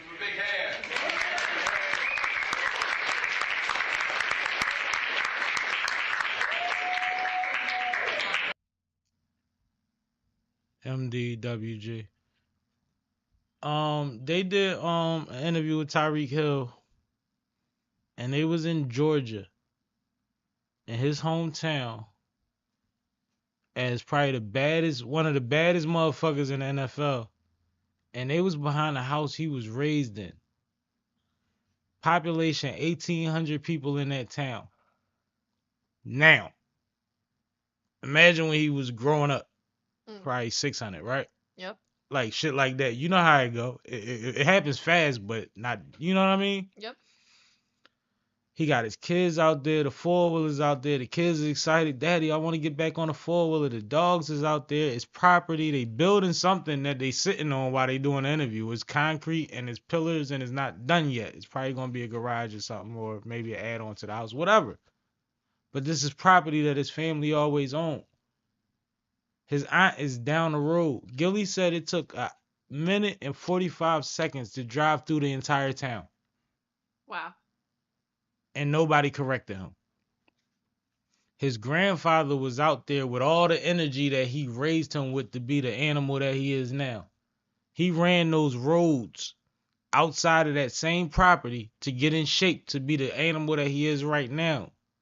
Those roads, you know why? It ain't no fucking traffic. He out there with some nothing Nikes on, sweatpants and a hoodie with his kids on the property with the grandfather that put the dog on him. And he's having real talk with Gilly and Wallow. And I appreciated that conversation so much that I wanted to salute it. Because we all say, like, I put my town on the map. I'm going to put this on. I put y'all on. I put on for my city. That is the dirtiest road in Georgia besides where Shannon Sharp came from. And I don't even know if he's in Georgia, but you know what I mean. Yeah. Like, no weights. He talked about what he was working out with. Cinder blocks, bricks, dragging shit. Grandpa sitting in the chair with his legs crossed telling him keep going while he run up and down the road. I want y'all to understand that it takes something to make something. We can admire the man, but admire the struggle. Admire the motherfucking, the tenacity of somebody like that. That he's at a point now where it's like, he ain't even buy the mansion. He literally told a story where, Wallow was like, you went fishing today? I was trying to go fishing with you. And he was like, I was going to go, but I ain't really go. I went over there, and he like, I'm going to go probably 7 in the morning with my peoples. And Wallow was like, he was like, Tyreek said, I was going to go over to my aunt's. My aunt told me she got some fish back there, but she got a gator back there. I was hoping to go back there and find a gator and catch the gator, but I didn't see it. Okay. You hear what I'm telling you? Yeah, I watch shows like that. So Wallow and Gilly, like, that's the most country shit I ever heard in my life. And he like, no, the gator is, there's 3 swamps back there. So when I went back there, it was probably in one of the other 2, but I'm going to go get it and catch it and do the thing. And they was like, what you going to do, cook it? He said, no, I'm going to catch it. And then I know some people that skin it and cook it and all of that, and we're going to eat good. But the thing about it was, if you have a gator in your backyard, you call animal professionals. Yeah. When she has a gator in her backyard, she calls her fast ass nephew from the NFL that can lose an arm. Because you know what he ain't gonna do? Lose an arm. He done did this shit forever. He's so confident about, like, I'm gonna just go over there and catch it one day. And then we gonna use it as the natives did. I don't want to call them Native Americans. You know I got a thing with that. Right? Yep. We gonna use all of it. We ain't even gonna waste it. It's not no sport fishing. We gonna make something out of this. Everybody gonna eat. But I just was like, yo, seeing an NFL player so humble that come from nothing and still doesn't have that need to prove anything. Because a lot of the times we blame, like, yo, I come from nothing, so I gotta have 18 chains and the motherfucking bulletproof gold jacket on. He's so comfortable being him, and then them kids, he got 10 kids. 10? 10 kids. His wife pulled up on him, beautiful woman, you know what I'm saying? I'm sure all them kids ain't with her. She happy, according to him, they good. But he just want to ride four-wheelers and fish in his aunt backyard and catch gators until season. I don't think people understand that kind of freedom, yo. Just mental freedom. To just be in the woods and be good. Like Shannon Sharp, at his level, he said when he's home, he still pull over the side of the road and take a shit in the woods.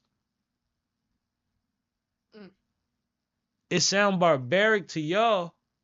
Not you necessarily, because I'm not going to put that on you. But that's freedom, yo. Yeah. That's being home. We always say rappers can't go home, they going to die. These country boys, and they buy a cul-de-sac and move their whole family in. Well, they build a cul-de-sac. But we going to learn, man. We going to learn.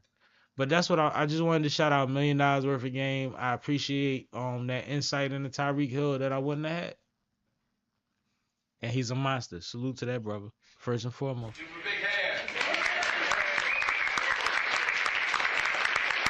That's crazy though, right, Kat? Absolutely. What'd you get from what I just said before we move on to the next thing? No, I mean it's interesting. It's interesting that that's his upbringing and that's also what he ended up going back to. And wanting to go back to and wanting to stay with. He never left it. I'm gonna Yeah. grab a beer, but keep elaborate on that a little bit more. Give me a little more on that. No, I mean like because when you are in the NFL and especially playing for the Dolphins and you're in Miami and you're in all these other cities and you see everything that the US has to offer, even with all of that, his family is so clearly so important to him and like that lifestyle is so important to him that he still, chooses to remain where he's at, and that's beautiful. No, I thought it was gorgeous. I think that I think when I watch some of these people, I admire them so much because they had the confidence and the backing to have a similar support to what I had, right? Which isn't like normal, where it's like, no, my grandfather did this, my dad did this, like we good here. This is what we did. Like you know what I mean? Mm-hmm. To the point where it's like, whatever we do from now, this is still this is still us. Right. We have an identity somewhere. Not that you have to stay there, but when you leave, you still never leave there. Mm-hmm. More so, right? Mm-hmm. Like there's a street sign that's on this thing every week, right? Right. That's still there. Yeah. There's stories there. There's legacy there. And that's one part of it. And that's two people's story out of the whole legacy, right?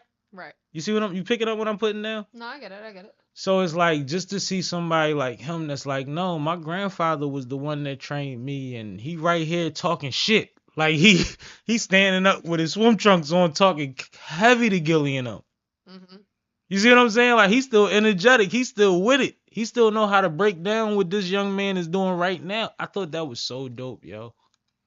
And one thing about it, two things to show if y'all watch this platform, and I probably haven't said it on here enough. I'm big on grandparents.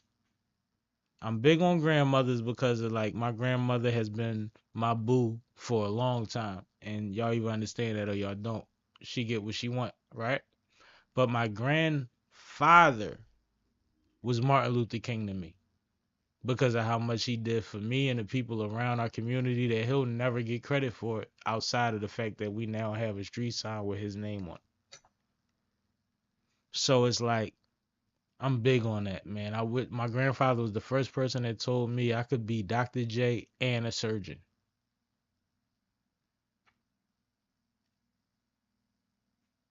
You heard me? Mm-hmm. Like same time, like do them both. Go crazy. Why y'all think I act like I do? But realistically, like that's the energy he put into me. It was like, no, you getting good in basketball and you smart. Do everything. Right. You see what I'm saying? Because he did way beyond what he was supposed to do with a 4th/5th grade education. Man was an entrepreneur in one of the biggest cities in the country. And that legacy is still going. Mm-hmm. It's a monster, yo. So he tried to put that in me in a lot of ways he did. But like I'm big on grandparents. Because my dad never told me to be the surgeon and the basketball player. He told me focus more on the surgeon. Right. Because that's your dad. He don't want me to stand behind a chair every day when I had the brains to do something different. But anyway, I'm getting emotional. Let's go. Nike uniform sparked controversy. Why? So, over the weekend, the new Olympic uniforms for the Paris Olympics were released for track and field. So they had this big debut party, and everybody was there who's a big name in track and field in the US. However, the women's uniform, there's a lot of different options that any of the athletes can wear, and they can choose from, depending on their comfort. I'm listening. But this leotard option specifically sparked a lot of The pink one. controversy. Yes, because I'm going to blow it up for you so you can kind of see what we're looking at. Oh, it's bikini cut. So it's not only bikini cut, but it's cut Is it sheer? up. It's not sheer, Okay. I just want to be clear. but it's cut up so high that like if you move It's around Euro too cut. much, something's gonna fall out the bottom. It's Euro cut. Yeah. And we're Oh, seeing that's specific. we're seeing the front view. Oh, that's specific. I see where we going. We're seeing the front view, but we're also not seeing the back view. And if it's up this high in the front, you can imagine what the back kind of looks like. Yeah, it only makes sense for balance of design. Right. Right. So this sparked a lot of controversy. Mind you, the men's joint look like you supposed to show sausage, but go ahead. Sparked- Look at the stance. It looked like show sausage. My bad. I don't know what that means, but all right. All right. If I'm in that situation, that show sausage. You ain't want. I was trying to be nice. Okay. So anyway, so what happened was people started to react to how high cut this is, and shaming Nike for making this this uniform. However, Nike struck back with saying, well, we had female athletes as part of the design process. Also, that's why there's so many options. Like, if this isn't Glam, something that sexy, you're comfortable with, you glam. can wear the bike shorts version, because they do have bike shorts that you can wear over top of it, which is how Sha'Carri wore it when she debuted. I saw that. I know what Yes. you're talking about. Okay, all right. So cool. she had little matching bike shorts that she wore over top of it, and it was cute. And it was uniform. Yeah, it looked nice. Because uniform is the whole thing they talking about. Yeah, but yeah, so that was their response, is that they had women athletes who were part of the design process. However, from my personal experience as a woman, no woman looks at this design and says, "Yeah, that's going to work." False. Why? And it's funny because one thing that's going on in society now is the same things that we were attaching ourselves to and complaining about as minorities. The majority are starting to lean on too. So what happens is when the big bosses want to push something over, they find that person that looks like you to back it, to be the voice or whatever for it. For instance, when I was in high school, I went to Roman Catholic High School, right? Mhm. This was when everybody had cornrows, and I was one of the first motherfuckers in the city that really had joints. Like, it was niggas doing it, but like I was early. When I got to Roman, because I transferred there, that was the thing. And I was one of the last, probably the last person in Roman to wear braids in that school when I was there because I was scheming. But when I got in trouble for it, you know what they showed me? An article they had pinned in the office that John Chaney would not let his basketball team wear braids because he didn't like what it represented. So what they do is they put one black person, like how they do with a lot of these black people in media that we see nowadays. We got a couple in sports and all over the place, right? And even in politics, where they'll be the voice of the white people. Mhm. So now what's happening is women, they're doing the same thing too. They're saying we discussed this with women and women were okay with it. When the majority of women don't feel represented in it. That's the same thing they have been doing to us for years. And I'm just using my high school as an example. But if you look at the broader scale, if you look at politics, if you look at these platforms, they always do it. They find that one person that identifies as you to identify for you. So I don't think that they're necessarily lying. I think they picked the right women to do the study on. Because everybody already has a presence and a platform. So I can literally go through your social media and be like, oh, you with us. Right? Yeah. But you're still a woman. And you might still be a woman that stands on certain things. But you agree with this. So when they challenge me on this, like if y'all challenge them on this, they would have a list of women that they're speaking about. Those women might not necessarily identify with you or the majority. That's a fact. That's what the higher ups been doing, but they've been doing it to us. And I get how they came to this design because like somebody said, I don't like when it rubs right Hold on. here. Before you do that, address What? what I said. You gotta address what I said. And you gotta use the cake hand. I don't disagree with anything you said. Then agree or not. Like I agree. Like what do you agree with specifically? I agree with everything. Okay. I just want you to like don't just dismiss what I just said because that wasn't a rant. That's our reality. No, Like I deal with that all the time. I deal with white people that'll tell me that this black person agrees with them. And it's like, we don't like him. And that ain't even a thing. Like it's not about if we like him or not. It's like stop saying that it's okay because of these three people. That's weird. And that's what they doing to y'all now. Right. And All right. I think that that's probably what happened here, but I also think what happened here is somebody said, I don't like when it rubs right here. So they said, oh, well, we'll change that. We'll pull it up. But they could have just as easily Convenient.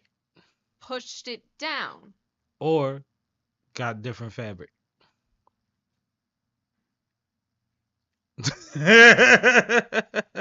My point, exactly. No, I buy t-shirts all the time. They don't all feel the same. Because, and right? something that one of the female athletes said was, if it was actually better for the sport, the men's uniform would be cut that way too. Like, it's not. All right. Well, I mean, shit. Something might fall out for a woman. Something's definitely falling out for most men. I would hope. Yeah, I agree. Kind of strange. And I hear it, but it's not really. That wasn't a solid argument. No, but I mean like a leotard that's cut without any legs in general. Everything based on speed is based on less resistance. Yeah, but if you're wearing compression shorts, that could be less resistance. Exactly. But what would happen was the shorts would go up higher, but you wouldn't wind up with a leotard. Yeah. Anyway, Yeah, that's all I'm saying. but yeah, so that was That's weird, yo. We in strange times. And shout out to them. Can I shout out one thing that the people that dress athletes have been allowing for? huh. Shout out to y'all allowing for Muslim adequate guards for these Absolutely. for these people that need such. It's,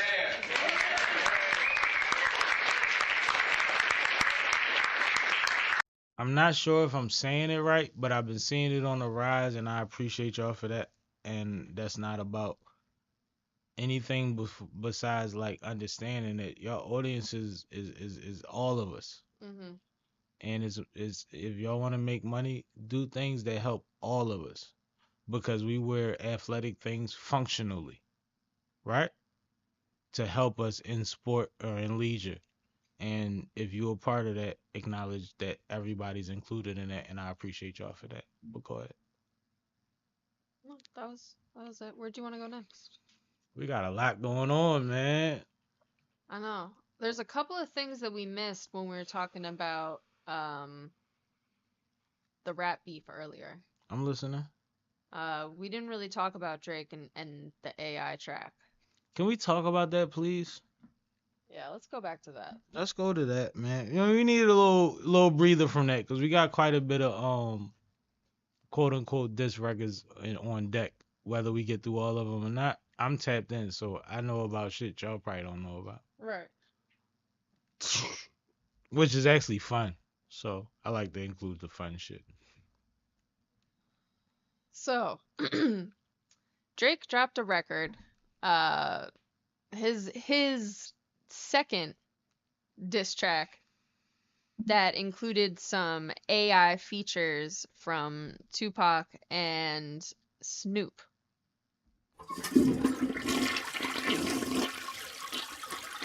My bad.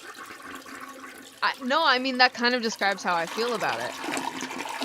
If he wasn't losing before, now he is. Explain. I just think that, like, using AI of someone who has passed that you never worked with in the studio is disrespectful. I think.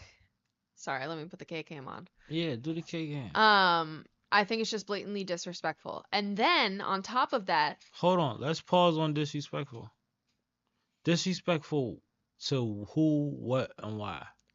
it's disrespectful to his Estate. collaborators, his estate, his family, people who have actually been in the studio with him, people who have actually made tracks with him. You watering down somebody's career with your lyrics. Exactly. Exactly. As them, not figuratively. As the person. Right. My bad. I felt some type of way. I'm gonna let you get through it. Go ahead. And then on top of that, you add on by then using AI of somebody who is still alive without their consent and put words in their mouth that we have no reason to believe that they actually feel that way or that they would actually say those things. If Snoop is Unc, he already talked to Kendrick 9 times out of 10. Or plans to talk to Kendrick within due time as a elder statement that knows somebody gotta run their little race, and I'm gonna tap in when it makes sense. Right? Right. All right. And if I'm Snoop, I'm pissed. Right? Like, I'm pissed. Why would you... He used the biggest moment, yo. I don't think the general public realizes, like, when we got Kendrick on the East Coast was because of that night that they was referring to. Mm-hmm. When Section 80 performance, I believe it was going on, and everybody was in the building. And the energy was so real in that building, and the people were so hip to what he had going on, that there was a bunch of OGs in the building, and they all literally walked on stage. I'm talking about Corrupt. I'm talking about Game. I'm talking about Snoop. I'm talking about like a handful of others. And not only one by one, for whoever wanted to speak, verbally gave him the torch. They hugged that man, embraced him, and he broke down crying on stage. And this was before the world knew about Kendrick Lamar. Mm-hmm. That is a hell of a weapon to use against him, yo. And then they use Tupac, somebody that they say he gives the energy of, which is stated in the verse, right? And then they use Snoop, somebody that's accessible. Mm-hmm. I think that was crazy. But I only stepped in to say, for those that don't know, that night was a night that has been discussed in a lot of interviews in hip hop and a lot of green rooms in hip hop, so to speak. Like a lot of studios and back and like, yo, you remember that night? Was you there that night? Where was you at that? Like that meant something. That stamped him for real. The whole West Coast that was in that room that was respectable, because I'm not gonna say everybody was in there, told him he's up next. Don't fumble the ball. And he killed it. But go ahead. But to me, like, I'll be honest, at that point, once I heard Did you know about that night? no, Okay. no. I've been knew about that night. But go ahead. But once I heard what it was, that it was AI, that it was using those two voices, at that point, to me, the content of the record itself did not matter. Like, I could not have cared less. I heard it once, and I do not ever want to hear it again. And it's not that it's, like, bad or that anything, like, horrific was really said from what I can remember. Like, it's not, like, shocking or anything like that. It's just, I found using AI in that manner with those two voices in particular was so disrespectful I agree. that at that point, like, no, that's because, and it's not even so much about the disrespect towards Kendrick personally, it's about the disrespect to those two people and To everybody make else their around opinion them. your opinion. Exactly. You didn't do it in a way where you tried to put together a record that had these features that was like a good record. You used your opinion and their likeness against their young hero. Right. And I think that that's foul. And I think it's strategic as fuck. And it's Drake as fuck. But it's this new energy I keep talking about that we not used to in the battle space. It's like, bro, you went all the way into trying to make a song with Michael Jackson just to battle me? Right. Like, that's too much. Like, You have that's too much time on your crazy. hands. Like, and I know it's possible, but you know that, and this was something that I wanted to say earlier, but I forgot because you was on a roll.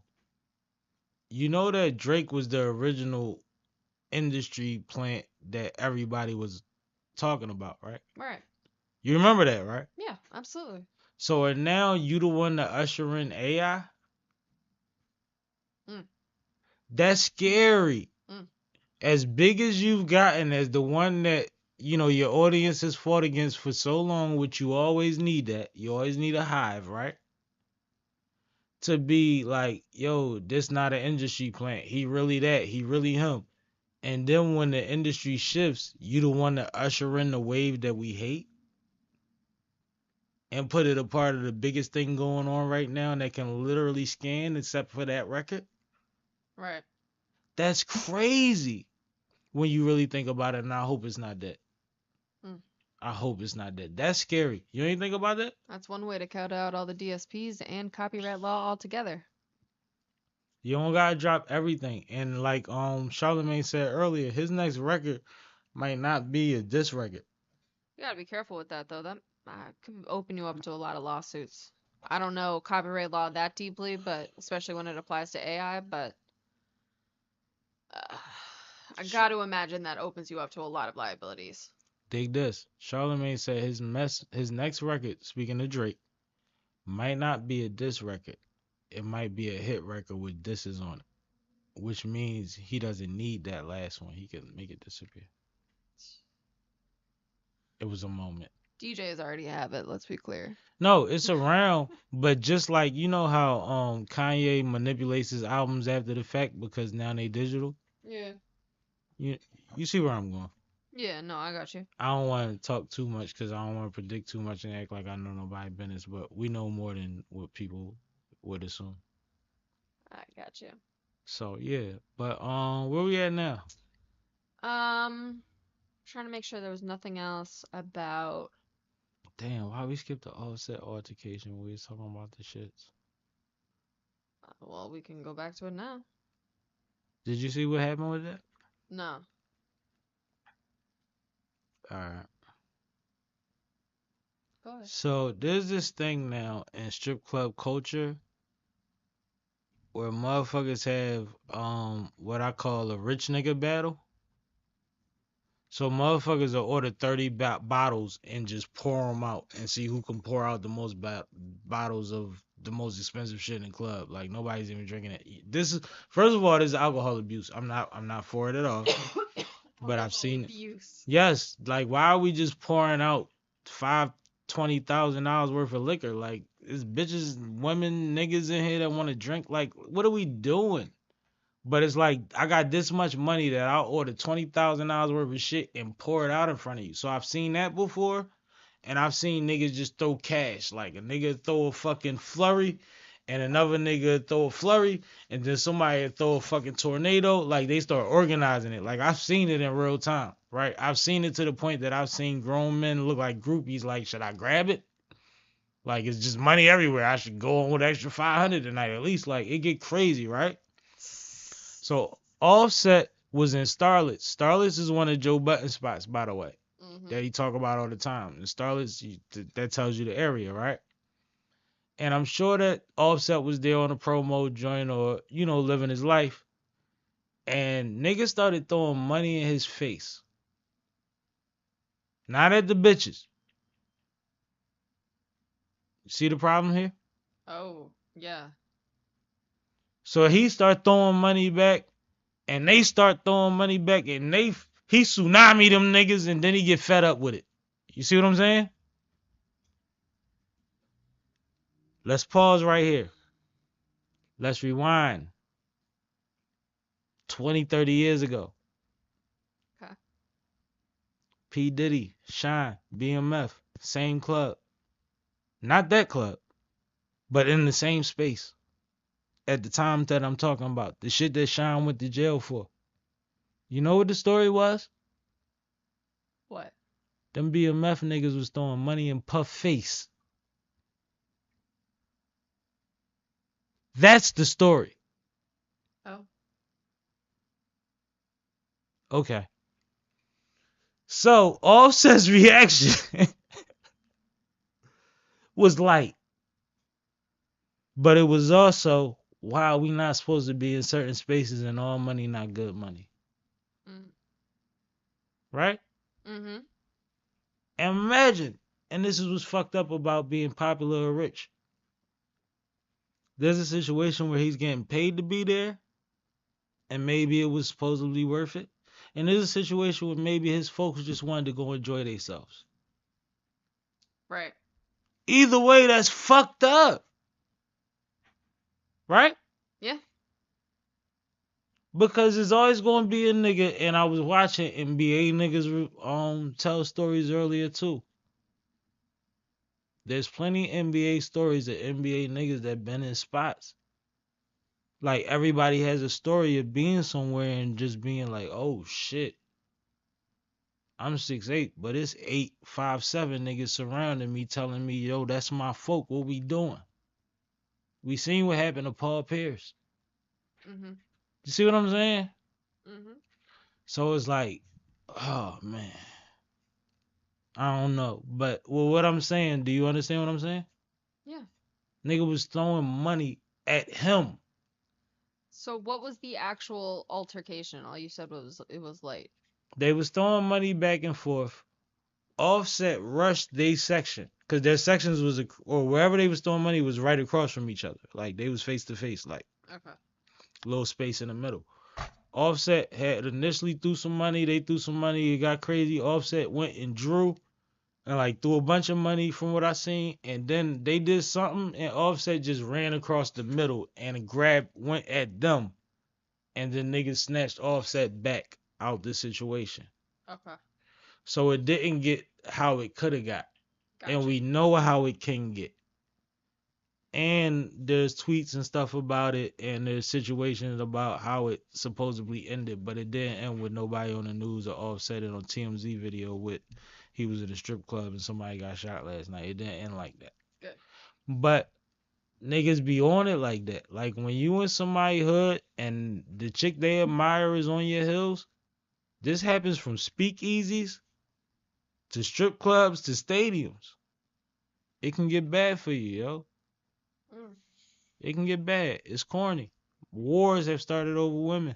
Well, I'm glad it didn't get No. so bad. But Offset is still Offset.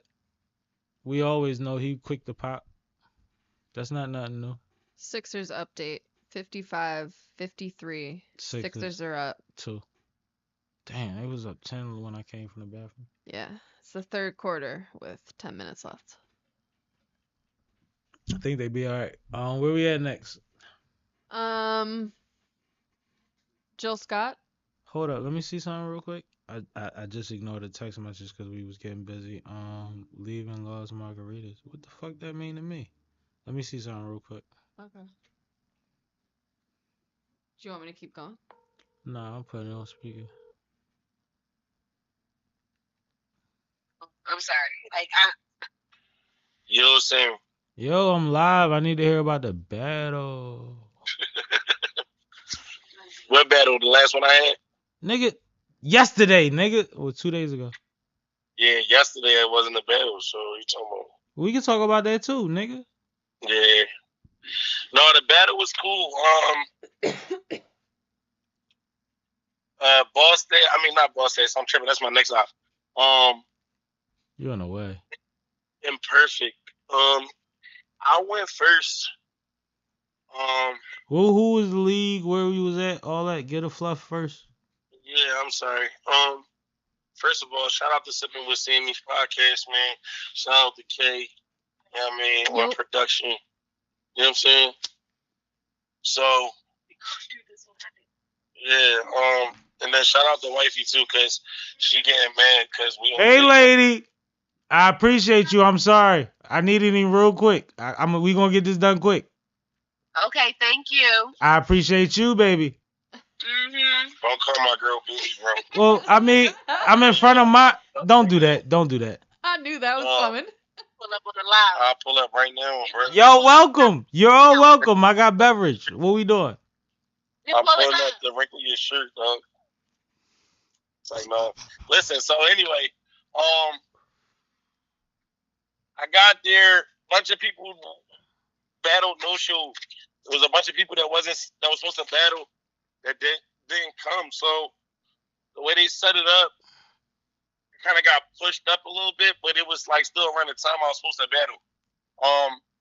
I was trying to hurry up and get my round out because, to be honest, I had a hectic month. I booked myself with a lot of battles this month. I got like 80% of my round off. It was dope. People liked it, you know.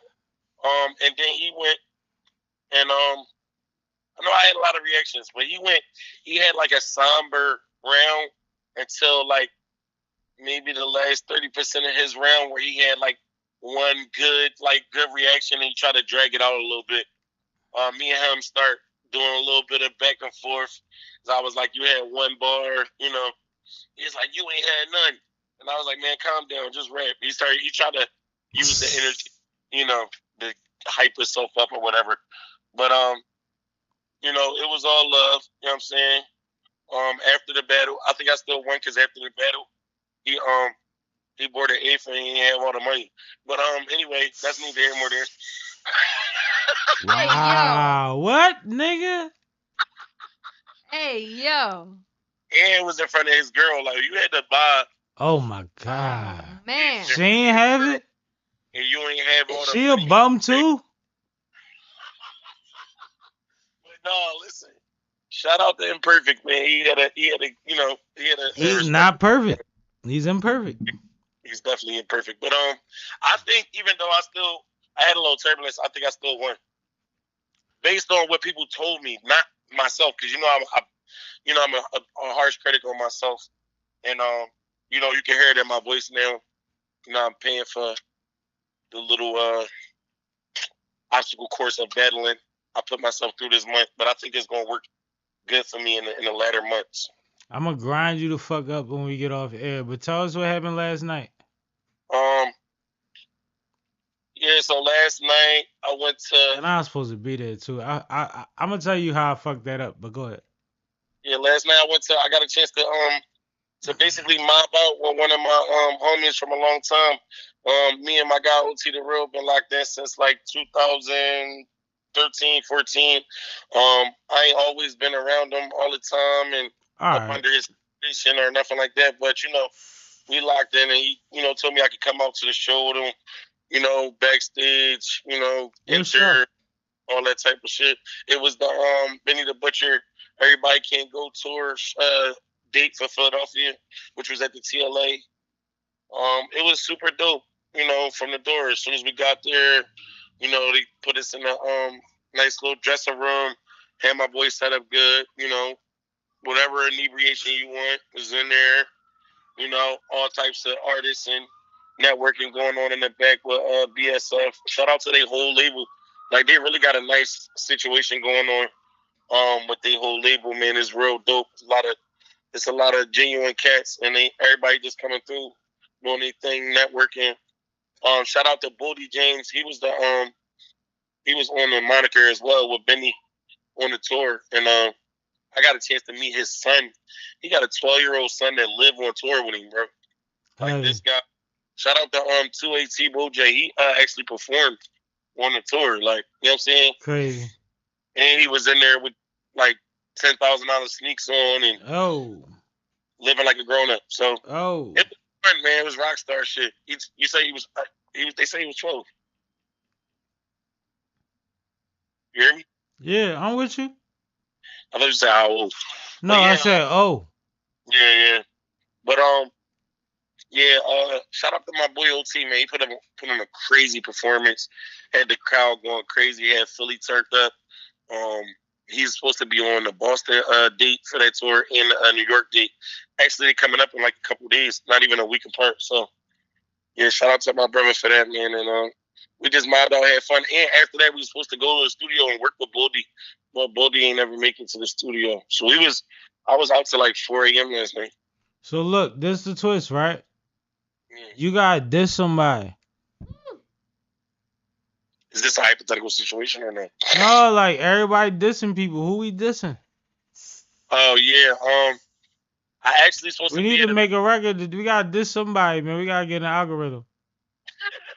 I'm at a video shoot right now dissing a couple battle leagues. All right, cool. I wanna put a couple yups and I swear on there. We good. No, I ain't on no records though. I was supposed to go to the video for the cameo. Shout out to Prezi, Lute, and K Walker. They supposed to have something going on right now. Okay, all right. I know what you're talking about. All right, love. All right, well, I'm gonna let you get back to wifey. I told her I only need a little bit of time, not a long time. Appreciate you, homie. You already know I appreciate you too, man. Yo, y'all. Shout out to the Vassier, man, because it sounded like it was working good on you tonight. Well, you know me, I still got more, but The melody niggas is killing the rapper niggas, man. I need some real energy in the field, man. Quavo just dropped a monster. Oh yeah, I heard about that. I gotta go check that out. He got Takeoff on the hook. Fuck you mean? Right. You can hear it at the beginning of our live. Yeah, that's super dope, man. The culture is back in effect. What can I say? It's hip hop. Let's act crazy. It's gonna be all Taylor Swift shit and rap diss records on the billboards. As long as don't nobody say nothing to me, I'm gonna be cool about it. But I'm calling my producer tonight. I'm dissing you tomorrow. Fuck it. Fuck it. Let's troll then.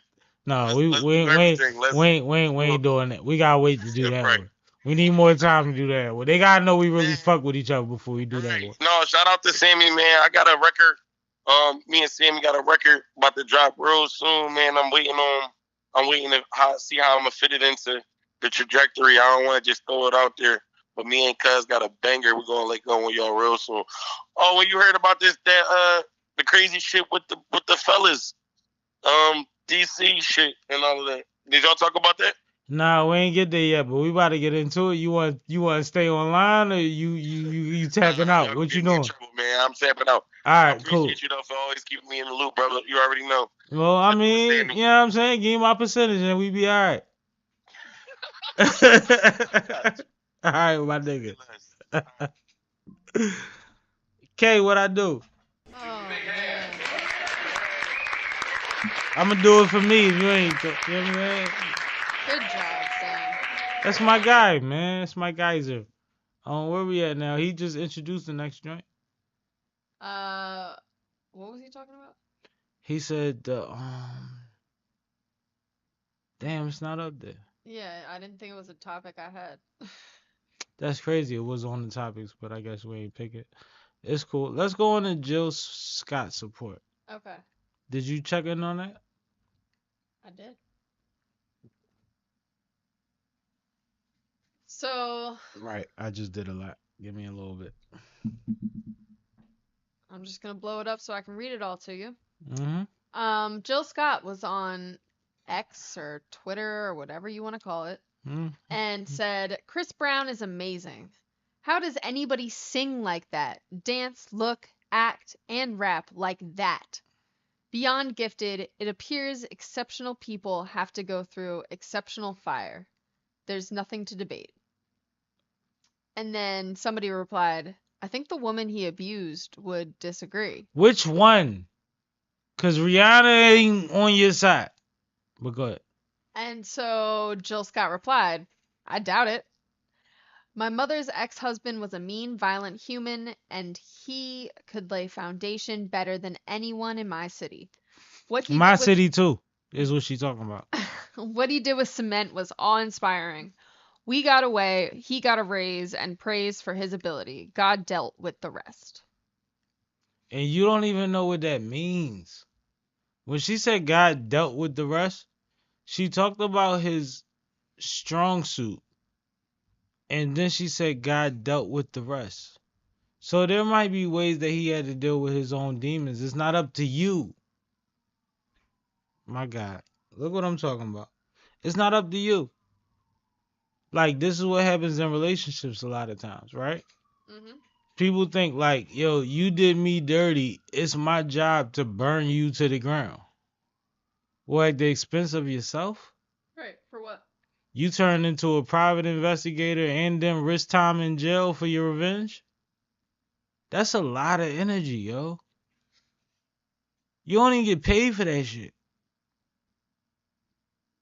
You a forensic, like, you doing everything. It ain't about you. That's crazy, yo. What you think? No, I mean, I agree with Jill. I think, people are not a monolith. You can be two things at the same time, despite what some people think. So you can be great at a bunch of things at the same time and, still have done something else, that is negative. And forgiveness is for you, not them. Right. Right? Absolutely. And she kind of displayed that too. Let's not skip that, right? Well, and that's something, that I thought about even last week when we covered the O.J. Simpson death. Something that I talked about was even in his death, the next thing that people talk about is, did he do it? Did he not? What about the trial? All of these other things. Like, he's dead at this point. Like, Right. It's on him. If y'all believe in what y'all believe in, then it's all on him at this point, right? It ain't got nothing to do with y'all. right, What can you say or do besides something that you could have been said or did? right. But I think that part of it is like Jill's voice is large because she's a big talent, right? Mm-hmm. But I don't think a majority of Jill's audience pays attention to Jill as a person. Mm-hmm. If you understand Jill Scott as a person beyond as much as y'all like to make fun of the organic nature of her original videos, Jill also told y'all that when she wants inspiration, she hops on the Orange Line in Philadelphia and rides the subway and people watches. Right. She's a settled soul. She's an interpreter of energy. She's not operating on your level of acceptance. Does that make sense? Yeah, I got you. Like, she's told y'all that. So Right. most people don't know that. So when they see a tweet or they see whatever have you, they react to the substance of that and not knowing the energy that it comes from. And I think that's sad. Because Jill, Alicia, Lauren, we can go down the list, right? Mm-hmm. All queens. Queen Latifah, since I mentioned queens, right? But understand her real energy and where she comes from. She's supporting a brother in need. When y'all keep saying that y'all not supported, she's showing somebody support that has taken a lot of hits at behest of something that he did as a young man that the young women that y'all hold against him has forgave him for. That's crazy. Why would you fight her doing that? And y'all wasn't in that car. And she's a billionaire and she likes him. She's good with him. And now she's happily with ASAP, which wouldn't have happened with it. You know. Anyway, you see what I'm saying? Yeah. This is crazy. This is crazy. I don't like it. Shout out to Jill Scott, man. Love you to death. That's a BBW, and she could be slim, but that smile. Hold up. That voice. I do y'all one better. Ever been on the art museum steps when she was on that fucking microphone?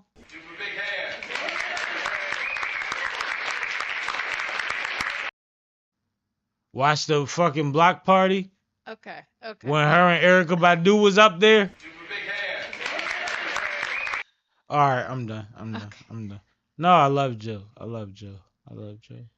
Where we going now? Well, there's only 4 minutes left in the third quarter, and I'll be damned if I miss the fourth. All right, so where we going? So pick your last topic. Go to the CC24. All right. And you want to do the TikTok ban. You know you want to do that. Stop playing. No.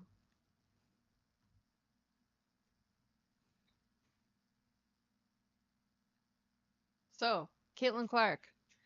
Not only was she the first pick in the WNBA draft last week, but she also is now in talks with Nike to secure a potential 8-year deal that could be worth $28 million and includes a signature shoe. Mm-hmm. So from my understanding, there is 2 players in the WNBA currently who have signature Nike shoes. So she would be the 3rd Mm-hmm. current player. Her jersey already sold out. Yes, it did.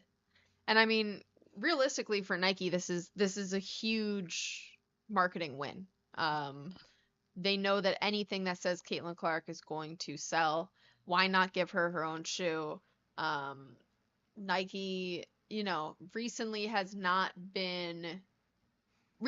there's been a lot of competition, I'll put it that way, in the shoe game, specifically with basketball.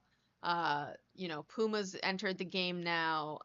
New Balance is picking up a lot of great players. Under Armour has become a monster in the field. Under Armour is now in the field. So there's a lot going on in basketball shoes. So for Nike to get this grab is a huge deal. From my understanding, it is not technically officially inked yet. I don't think the numbers are official. Yeah. But it is most likely to happen. So shout out to Caitlin Clark for that. I think it's great for women's basketball. It's great for her. So shout out to her. What do you think about her impact, right? Because you know the league can only pay what it can pay, right? Uh-huh. But her impact versus a rookie that comes in like LeBron and has $100 million Jordan, you know what I mean? Nike deal. Do you think that the ratio is fair? Do you think that it's, you know?